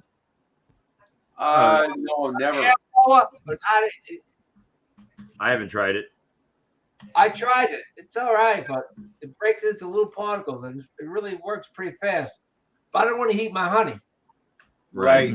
I'm afraid to heat it. So I use the bread knife, and I sell to a lot of Jewish people, so I can't heat anything. I can't use the knife has to be just for the honey, and especially during the holidays. You know, the Jews like Yeah. So I gotta be very careful because I have the rabbi come take a look at things, make sure it's kosher. I love it. I got a. I'll sell them $10 a pound. He'll sell to his people for $30 a pound. Okay. Steve, where do you sell your honey? I got a few stores that I sell it, but I ship a lot. I ship it around the world. Okay. I've shipped a few jars, like to Maryland and to Washington. I've sent some to Washington State, Maryland, a few places. I do a lot of cruises, so I bring a lot of honey with me down there, and I sell it down at St. Thomas. Wonderful. I just got back. I'm going again in July. So No kidding. To where? Well, St. Thomas, St. Troy. Well, I'm going to Bermuda this trip. Okay. Great. Nice. And there's beekeepers in Bermuda that I meet up with too. That's got to be fun. Oh, it's great. Oh man. You know something? Bring your camera with and do a little recording down there. You don't have to. I need the worst of the camera today. I marked the queen. I still can't get it right. She gets out before I can get the camera on. It's 2 days in a row I blew it. Yeah. Well, I tell you what, my oldest granddaughter wants to film it all, but she can't quite figure out the concept of framing. So, it's like, I'm the worst. Yeah. It's not as easy as it looks, is it? I've been trying to teach Renee, my girlfriend, how to take pictures with me for wedding stuff because she has a camera also, and I tell her don't go too wide, but don't go too close, and it's either open or closed. Oh my Nowhere goodness. in between. That balancing act. See that Air Force pilot that did deer hunting with the sabers. He, God bless him. We did my photo bill in monthly photo bill in the late '90s was $1,500 a month, and we're going through a lot. And God bless Captain. He taught me the Ansel Adams rules of thirds, and that just really opened up a whole different world out there. So, but yeah. Anyways, trying to film something, Steve, when you're trying to do it by yourself like that. No. Well, yeah. I mean, even like when you're doing it on the phone and you're trying to do a live and you got a frame in one hand and the phone in the other hand and a hive tool behind your phone. Yeah. And, What's supposed to be doing is trying to shake her out of the box, and you move the phone. Yeah, it's kind of crazy, but it makes can always hear people that have really good footage out there, right? All right, go ahead. Yeah. What are you showing us here? Just showing you one of my shots. Oh, see, that's just framed nicely, and oh man, that's a good job. Look at the color mix there. I like that. It's almost a Kodachrome. Yeah, that's interesting. I like the warmth in the colors. A little bit higher temperature setting in them. Yeah, I like that. I like that a lot. My cousin's been trying to talk me into getting I forget what Nikon it is, and so on. But and Steve, honestly, the only person I know that can consistently take pictures beekeeping with their phone is Ian Stepler, and I'm still not certain how the hell he does it. I'm really not. He's got what's her name that works with him? Well, not all the time. That's the damnedest thing. You talk about bad weather. He's having bad weather. Oh yeah. Yeah, he does. I brought his forecast up. I think it was like 3 videos ago, and he pinned it up on his channel there. I thought, you might as well know and let everybody else know what kind of stuff you're going through. You get that. He's out in the northern prairie there too. So when the drifts come, You know, they don't get the lake effect like they do up in Rochester or something like that, Steve. But the winds will come, and that's a dance. But you know, when his weather clears up, he's going to be so busy just trying to catch up with everything. And Tex just commented he can't get a break, and that's you're about summing it up there. You know, that's and then you know on top of it, okay, so think about this. He had the drought last year, so he had a reduction in honey, and he didn't tell us how much that was. Here we had only 20% of the honey we normally get because of the drought.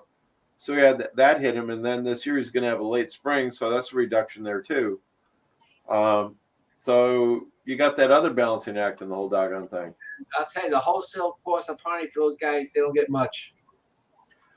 Yeah, and he goes it all through Bee Made, so you know, and it's all wholesale. I guess it's about, if he's lucky, $2.50 a pound. So his honey crop wholesale comes out to about 500,000 on an annual basis. So And how much does the gas cost them? The equipment cost them? And no. I'm just talking about the volume of honey. No, forget. No, you're absolutely right. Infrastructure, everything. You know, and so what I'm getting at is that when you got an operation that doggone big, and you get a drought, and then we might get a drought this year. I don't know if it's going to affect him or creep up there in the late spring. And I'm just commiserating with you know, the potential loss. That's all I'm getting at. You know, so kind of nuts. I should be putting nukes into hives right about now, and instead I was brushing snow off my car. You know, so we got that late side of it there. It's a co-op that he sells through. Yeah, Bee Made, Tex. Yeah, that's what he runs. And by the way, Tex, he also gets all of his syrup through them too. So, and I'm willing to bet that he actually gets all of his miticide treatments there through there. But I don't know that. I don't know that. That's hey. So, what are you guys doing for mite treatments? What are you using? Oxalic acid for me, and I've got some. There you go. I got that too, brother. And I got some Apivar strips. You're doing the Apivar? Steve, I've never done Apivar yet. This will be the first time after the honey flow I'm going to put them on. Okay. And try to knock them back as good as I can before, you know, when the bees start to decline and the mites start to increase. But I've only done oxalic acid up to this point. So with the terrible quality controls consisting that Apivar does, just, you know, God help you, just be sure to do mite washes afterwards. Well, you don't know if that's going to work or not. Well, here's the thing. And you got to watch this with Man Lake. If you Cayman Reynolds stumbled upon it at Hive Life. Oh, the age? But these have a 2-year shelf life. Supposedly, yeah. And of course, I don't have my glasses here, but this was made October 28th of 2020. So October of this year, they're out of date. And I just got these about a month ago. So they're about out of date. So we'll see what happens. You might want to go the Bob Binney route. When he was using that stuff, he put 3 strips in. He said, I want to kill them all. I don't want resistance. I just want to knock them down and knock them complete. But yeah, whatever you do there, Bob, do a mite wash after, you know, the 20 days or whatever, and just make sure that they're actually working. Troy lost in 1 yard, he lost 80%. It was because of mites, and he had the Apivar. It just, the inconsistency is just horrendous. So I don't know. Steve, what are you doing for treatments? I use Formic Pro in the late summer, and I'll use the acid I got a Provac. I use that like December. Okay. Do you doing any kind of spring treatments? None. Actually, I checked about 20 hives last couple of days. Yeah. The drones opened them up. I couldn't find one. Okay, well, that's a grand thing. And Tex, that was Bob Binney's idea there. So that's now he switched over, I think, to Thymol too. Well, there he is. Hey, buddy. He's back. Yeah, I'm finally getting back into civilization, I think. Yeah, you just dropped him like, Yeah, we weren't lagging. It must have been you. You must have been Yeah. somewhere around Yappy's 5G signal, huh? Oh, I love it. I absolutely love this stuff. You I guys, had so much fun that night when all you guys were on. I felt like I was on the Hollywood Walk of Fame there. yeah. I mean, the funny thing is, with all of you guys together, it's sad that the amount of views on that live stream was not more than what it was. I mean, because I figured out between all of you guys, you got about 500,000 subs. Yeah. And it was kind of crazy. It was like, wow, we got Mr. Ed, and then we had the Dirt Rooster, and we had Yappy, and then JP called in on the phone. Yeah, Mr. Ed called me the next day. He said, dude, he said, we were having a good interview till you got on, and then it just went to crap.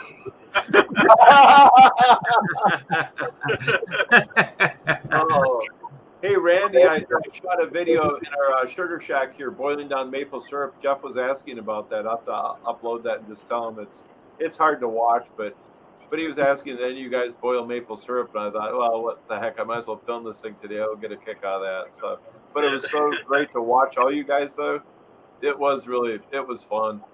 But Texas Beekeeper said Randy's done eating. He just logged off to eat his Arby's and then came back. It didn't take me that long to scarf it down. just as long as you didn't eat what was in your hat. You know? Yeah. The Queen stuff. A little nuggets. Right. Yeah, Queen Nuggets. Yeah. So, Yeah, you were asking me earlier about the or you mentioned something about the peppermint. Yeah. yeah. And the only reason I want to reserve judgment on my stuff is because what I put peppermints in is the splits I've made, and I haven't gone back through them to see. I don't have a heavy beetle load this year anyway. Oh, good. Yet. But I went through a few of them the other day to see if they had mated, and there weren't any beetles to speak of. There was one beetle in one of them. But I don't know if it had anything to do with the peppermint or if it's just because I made a split and there was a lot of bees in there. Well, I'm going to tell you, every colony that I looked at after putting the peppermint, it was like the first time I went back in was a few days after it, and there was a little bit still in there. Yeah. But like a week later, they were all gone. We went through 15 colonies the other day and found 3 beetles, and 2 of those were in one colony. Yeah. So I went through 30 nukes the other day, making sure they were queen right, and then when I got done with them, I forgot I had a pocket full of mints I was going to throw in there, so I just went back and threw one mint, just opened the lid and threw a mint in and shut the lid. It'll probably do it. Something I don't know, better than nothing. The funny thing was I had 3 nukes that I picked up the other day, and I came home, put them in 10 frame boxes, and I put 4 peppermints on their frames that they came with, right? Yeah. And I know when we moved it from the boxes from the person that I got the nukes from to my boxes, I saw beetles on the frames. Yeah. And the next day I went out and shot a video. They had eaten half of the peppermints were gone in the colony. That was kind of good to watch. And the beetles were gone. Yeah, the ones that I did split up and I put 4 peppermints per split, and the 2 that I went through the other day just to see if they had mated, there was no evidence of any of the peppermints, and it was 4 peppermints per box, but it was about 3 weeks after the fact, so they had plenty of time to get rid of them. And you didn't see any beetles in those? There was 1 beetle in one of the boxes. And What? Randy, did you have a cold winter? No. Okay. Hey Randy, this time of the year, what's your average beetle infestation this time of year? It ranges. Some years I can lift a lid and there'll be 200 or 300 on the top of a box, but they're corralled. They're taking care of them. So Some years it's like this year. Some years it's 2, 3, 5, 10, whatever. There's always beetles in a hive. Every hive's got beetles in it down here. So I'm just kind of holding off to see what I see when I go back through some of these nukes that I put mints in, because I only did 1 peppermint per box. Right. Well, I did. I'm not stopping using peppermints. I just couldn't do a comparison anymore. I couldn't say. It's hard to say that it's running them out if there's no beetles in the box. Once they're gone, I can't say, well, I'm gonna see if they keep coming back or what. I'm still following it, but I can't really do experiment videos when I go into a colony there's no beetles, because that's what stimulated putting the peppermint infused pollen patties onto the colony, was the fact that they had beetles. And then when I go back and there's no beetles, then you can't really do anything at that point. I think probably the proof is going to be in late summer for me, when I've got some nukes left over that didn't get sold, and I've let them sit for a little while, and they've either got honey bound or they've swarmed or whatever. Those are the ones that get hive beetles in them. So if I'll just keep tossing peppermints in them, late summer I'll check them again. If I ain't got beetle problems, I know for sure it's working. Now, Steve, in New York, are you getting any beetles at all in your hives? My main hives are out in the sun. I get very little beetles. But at the blueberry farm, it's a little shaded. I have a beetle problem there. Oh, you do? Okay. Yeah. Okay. Yeah, see, we have such a hard ground freeze here that the only time we'll ever have beetles in any of our hives is if somebody's bought packages, and then they're gone the next year. So that's why I was asking about your winter there, Randy. It's not a major problem with us. Okay. Yeah, it was Christmas Day. It was 75 degrees here. Yeah. Well, New Year's Eve here, it was 78. Yeah. I can't even imagine that, guys. It's 85 today. Yeah, it was in the 80s here today too. So wow. It's been actually probably same for you down there, right? Pretty much 80, mid 80s for you guys over there, Randy? When? Like pretty much all week? This week it's been in the 70s. 70s. Yeah, we had high 70s today. Yeah, I think our high here today was 34. So 30. Wow. Yeah. In New York, we're having a lot of rain. You are? Yes. I got to wear boots on my bee yard. So much mud. Oh, did you guys ever find out who stole the colonies from you? No, we never did. We never did, and I've got about 20 nuke boxes in that same location, so I hope they don't hit me again. Did you put out your game cam or webcam? If they're watching, no. If they're watching, yes, I did, but no. Yeah, I'm sorry to hear that, Randy. I said you need the one with a cellular in it. That way it sends the picture straight to your phone. Yeah. And it's on the interwebs forever. I got mine at Tractor Supply. I think I paid like $120 a piece for it, and then you can do the $5 plan a month. And I mean that's all I needed. What brand is it? Stealth. I'm trying to remember the actual name. I'd have to look it up. Calls your phone? Yeah, I've got a couple of those stealth cams, but mine are not Bluetooth or not the Wi-Fi or whatever. Yeah. These had like a cellular antenna in them, and they would actually send it to my phone while I was at work. Yeah, I was looking at those Acorn. I was looking at the Acorn cameras. They're a little more pricey, but I like them. But if somebody steals them, that's a whole bunch of money gone. Yeah. Well, yeah. So $150 or whatever for a cell phone thing. That's kind of cheap insurance as opposed to losing them. Yeah, it is. Although I was tempted in a couple of my hives to put a GPS tracker in there just because I could, and people that steal livestock, man, I just no.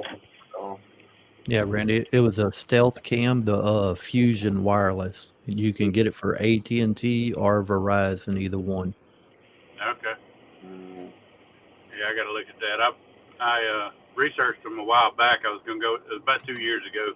I did a bunch of research on them, and the Acorns was the one I was going to go with. But this technology's come a long way on some of the cheaper cameras now, and so might be better off just to get a cheaper one. Yeah, you might want to do a deep dive in that. So speaking of temperature, Tex was saying my bees get cranky when they have to hold it for a week before taking a cleansing flight. Think about Ian Stepler's. Did you ever see when his cleansing flights go on? He's got bee crap everywhere. Oh, He's yeah. covered with it. His trucks are covered with it. Everything. Yeah. No, it's I've got bee shit on my kitchen windows here because I got a couple of hives on the deck. You know, when they come out, when they take that first flight, Tex, yeah, oh man. It's pun intended, it's a shitstorm. I tell my neighbors they don't shit because they're all over their windows, they're all over their cars. Right. Yeah. I said, it's not my bees. Oh yeah, yeah. You always like to lie to the people about that too. I don't know what that is. What is that? Wow. It's dirty rain. Up where you guys are in Michigan, in Minnesota and in New York, I mean, your honey season is really like 3 months. Like your whole bee season's like 3 months, isn't it? The nectar season, realistically, for here, sorry, Steve, is I let it run for like 4 months, but realistically, the flow is for somewhere between 5 and 8 weeks. How about you, Steve? Everything must pop right about the same time then. Yeah. We go to May to end of June, early July. Depends on we're late this year. We'll probably be a little bit later. Okay. And sometimes we'll get a nice fall flow. We haven't had it in a couple of years, but when that goldenrod gets blooming and the bamboo, it's fun to watch. Really good. You said in bamboo, they get nectar off of bamboo? Well, it's what was it? What kind of they call that? The bamboo. It's a ragweed or something like that. But it's like a bamboo. Oh, okay. No kidding. I'm gonna jump off for a second. I gotta place some cells. I'll jump back on if y'all still on in a minute. All right. Yeah. I'm trying to get it. I'll look it up. Yeah, I'm curious what that is. That's It's a white flower. It's really nice. Nice honey. No kidding. I always call it bamboo. I'll look it up. So I was gonna say I got a crap ton of bamboo in the neighbor's yard over here. Do you really? But I didn't know that. I didn't think that bamboo made any nectar or anything. Oh, is that the same thing? Probably different from what Steve's talking about here. Hang on a second. Man. See, now we could have really got an education watching Randy place these queen cells at night with the white light. With the white light headlights of his truck. Japanese knotweed called. What's it called? Japanese knotweed. Really? Yeah. See, I think I've seen that. It's an invasive thing that my town keeps cutting it on me. It pisses me off. Knotweed, okay, Japanese. I almost crashed my car because of that. Because I was on my road, and there's a guardrail, and the bamboo was growing really good. So I put my car nice and close to it because I want to see all the bees on it. Every type of nectar bug was on it. Bees, hornets, everything. Really? I was at the guardrail. I was so and looking at those bees. They love it. Oh, I see what you got. Actually, you know something, Steve? I have that growing along our. It grows like a vine or something like that. It grows wild. Yeah, I have that all over along the edge of my my bog here. Come September, October, you watch your bees all over it. I will pay attention. And you know something that really loves it is my whitetail. Okay. They love it. I got to look that up. Yeah. Yeah, because the only thing that my whitetails love eating it, but so that's interesting. Well, thanks for bringing that up. Because I'm usually down there tearing this stuff up, and I was like, no, you can grow. Well, I did that video of the stuff growing in my front, like right on the road in the ditch. The very next day, the county came through and mowed right in front of the house. Oh, pissed me off. They didn't get the stuff in my ditch, but like the stuff on by the mailbox, and which means they cut down a bunch of dandelions and stuff. You know, I'm like, really?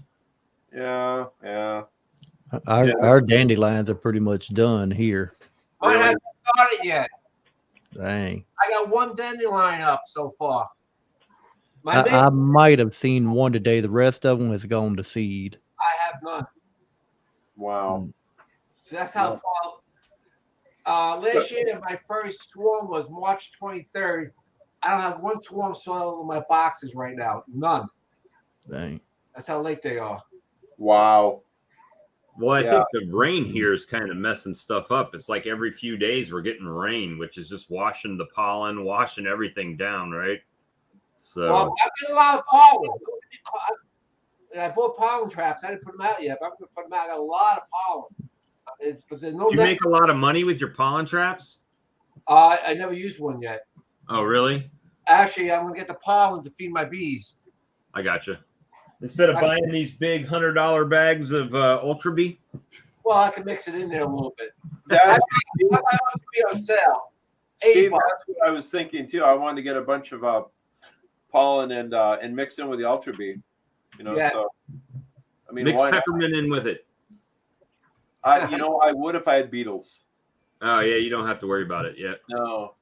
So otherwise, see somebody I'd really like to see using that peppermint is that doggone bug farmer guy that's got more bees or beetles than he does. Oh, he commented on my video that about it, that he wanted to see how it worked.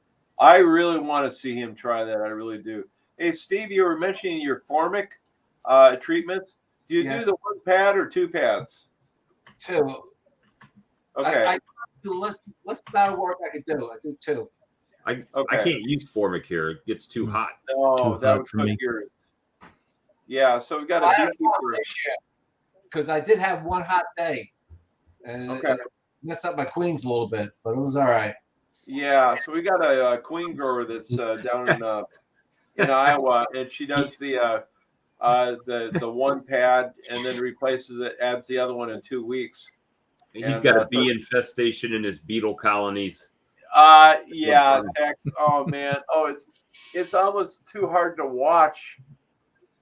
Oh, and then he made these goofy little troughs to around his hive stands.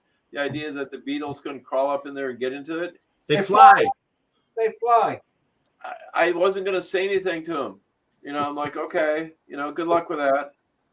Plus, I knew he wasn't going to remember to keep filling them with water anyways, But this peppermint, I want to see him do that, because that's like the worst case of everybody that I even run into accidentally, as far as like YouTube guys, the bees. He's got the most beetles in there. I think that somebody actually sneaks in there at night and just dumps them in. Well, all of his colonies are right under the trees too. And I talked to him about that a year ago. Get him in the sun.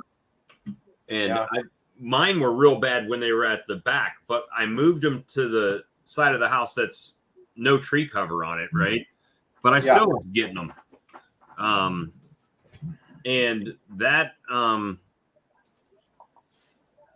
so I was trying everything. I mean, I spent enough money on guardian hive entrances and those beetle shims that go under the bottom. That's the one thing I'm worried about this year. That new yard number 4 I set up, it's right inside the edge of the woods. But what I did, since I ain't got bees there yet, I took triazicide, like a granule, and covered the ground. And then I'm let it rain on it at least twice to kind of soak in before I get the bees there. But this is what I'm looking at with the woods around it. Yeah, you're going to have beetles right there for sure. I just went on the Texas Beekeepers channel here, and he has a video up there that's titled Bourbon and Bees. So I just subscribed.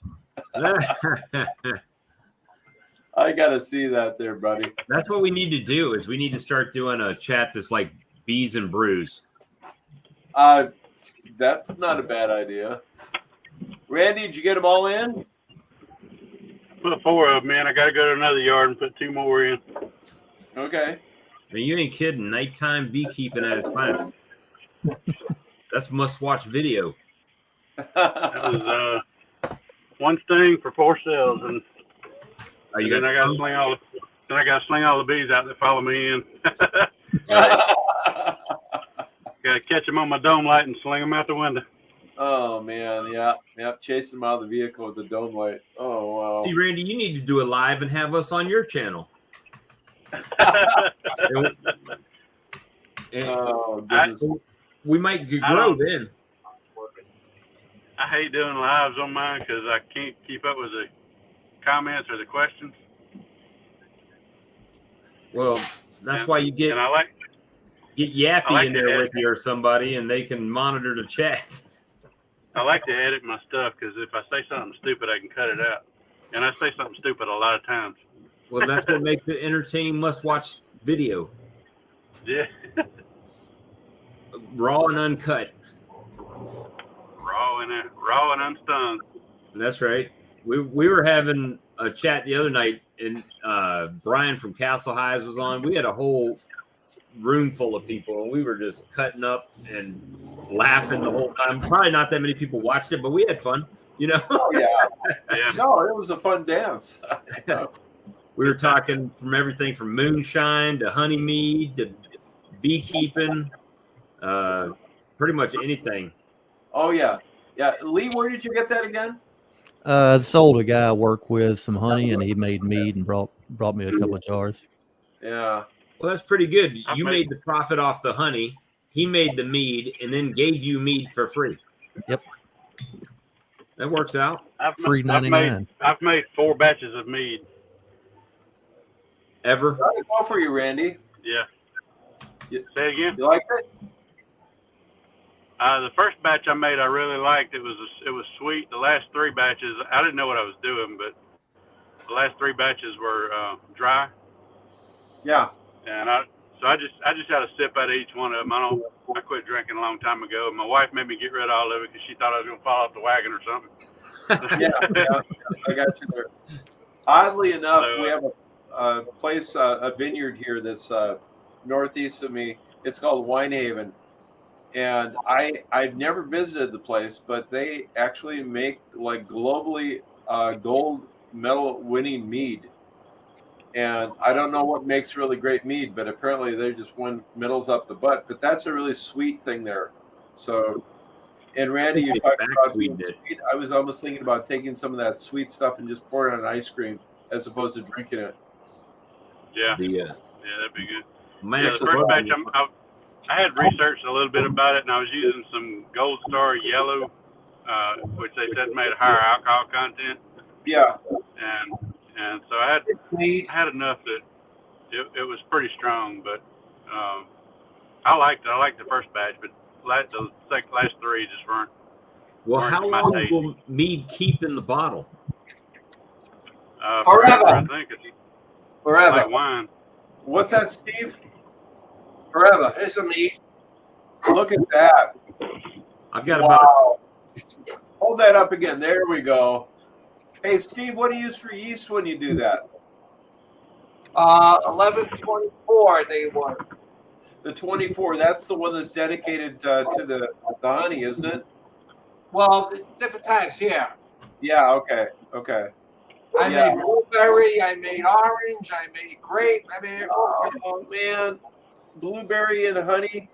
I'm sorry, I don't care about the alcohol. That just sounds good. This one here is blueberry, and then I got cinnamon. Oh, see, that just sounds good. I don't care about the booze. I got about 40 gallons in my basement. Do you really? I quit making mead. I got too much. Oh, that's wonderful. He's prepping. Tex said you got a month's supply in one jug, but Tex, you're wrong. He's got 2 years supply in the basement. I don't really drink either. Every now and then I take a sip. That was the whole reason I started making it. The whole reason I started making it is I was watching some of those prepper channels, and I was like, one thing that will never go out of style or lose its value is alcohol. And so when my wife told me to get rid of it, I traded it for yard cut, and I traded it for haircuts. I traded it for all kinds of stuff. There you go. I've got about a 10-year-old bottle in there somebody gave me, and I haven't never popped the cork on it. Never tried it. From I've what I never hear, tried it. from what they tell me, if you store it long term like that, it's got to be stored on its side so the cork stays wet. Yeah, it's on its side in a wine rack right now. Yeah. Yeah. So You want to do the racks, keep the cork. Well, gentlemen, I got to run here. It's 10:30, and I got to be at the mill early tomorrow. That's going to be fun. I think we're going to try and boil off the remainder of the 400 gallons of sap. So I'm going to take off, and it's Steve, Randy. It was so wonderful to meet you guys. Bob and Lee, I could give a crap about you, but you might have gained 2 subs tonight. well, I got texts, but it's a lovely thing. But I need to, it's something Randy, I was telling these guys that I think next week I can actually open up a hive for only the second time. So that's looking forward to it stopping snowing. Just enough of that. Of course, I'm not as bad as Ian is, but it is what it is. It's Christmas. So, Christmas I and tell you, I get excited when spring rolls around, and I've been in my hives during the winter anyway. I can't imagine what it's like for y'all when you hadn't even been able to touch them. oh yeah. Sometimes I'll just take the Siamese out and go to walk in the winter. It's like, oh yeah, there are bees here apparently. So Yeah, it's like December, January. I mean, we can kind of at least sneak into our hives most of the time. Yeah. Yeah, absolutely. So Tex, nice chatting with you too, gentlemen. God bless, and hopefully talk to y'all soon. All right, we'll have a see you good later. one. I mean, we Okay. only been going for 3.5 hours. We yeah, we I love haven't you even guys. broke our record yet. Okay, good night. All right, take it easy. I think we'd need another 2 hours to break that record. Yeah, but I no, think we yeah, went it 5.5 was hours. 5.5 hour live stream. But people, heck, the other night we had to kick Yappy and Randy out. We're like, yeah, it's getting late. We got to go. Time to go. Yeah, I'm pulling into another yard now, so I'm fixing to jump off anyway. I might have to go out there and start nighttime beekeeping too. You Just gotta remember, do it. they It's don't. the best. Yeah, they don't fly at night. They crawl. They crawl. They They crawl everywhere. Don't wear your bell bottoms. They'll get on the ground and crawl up your pant leg. Oh yeah. Take the nutsack sting in the middle of the evening. If you're standing in the wrong place for too long, you gotta keep moving.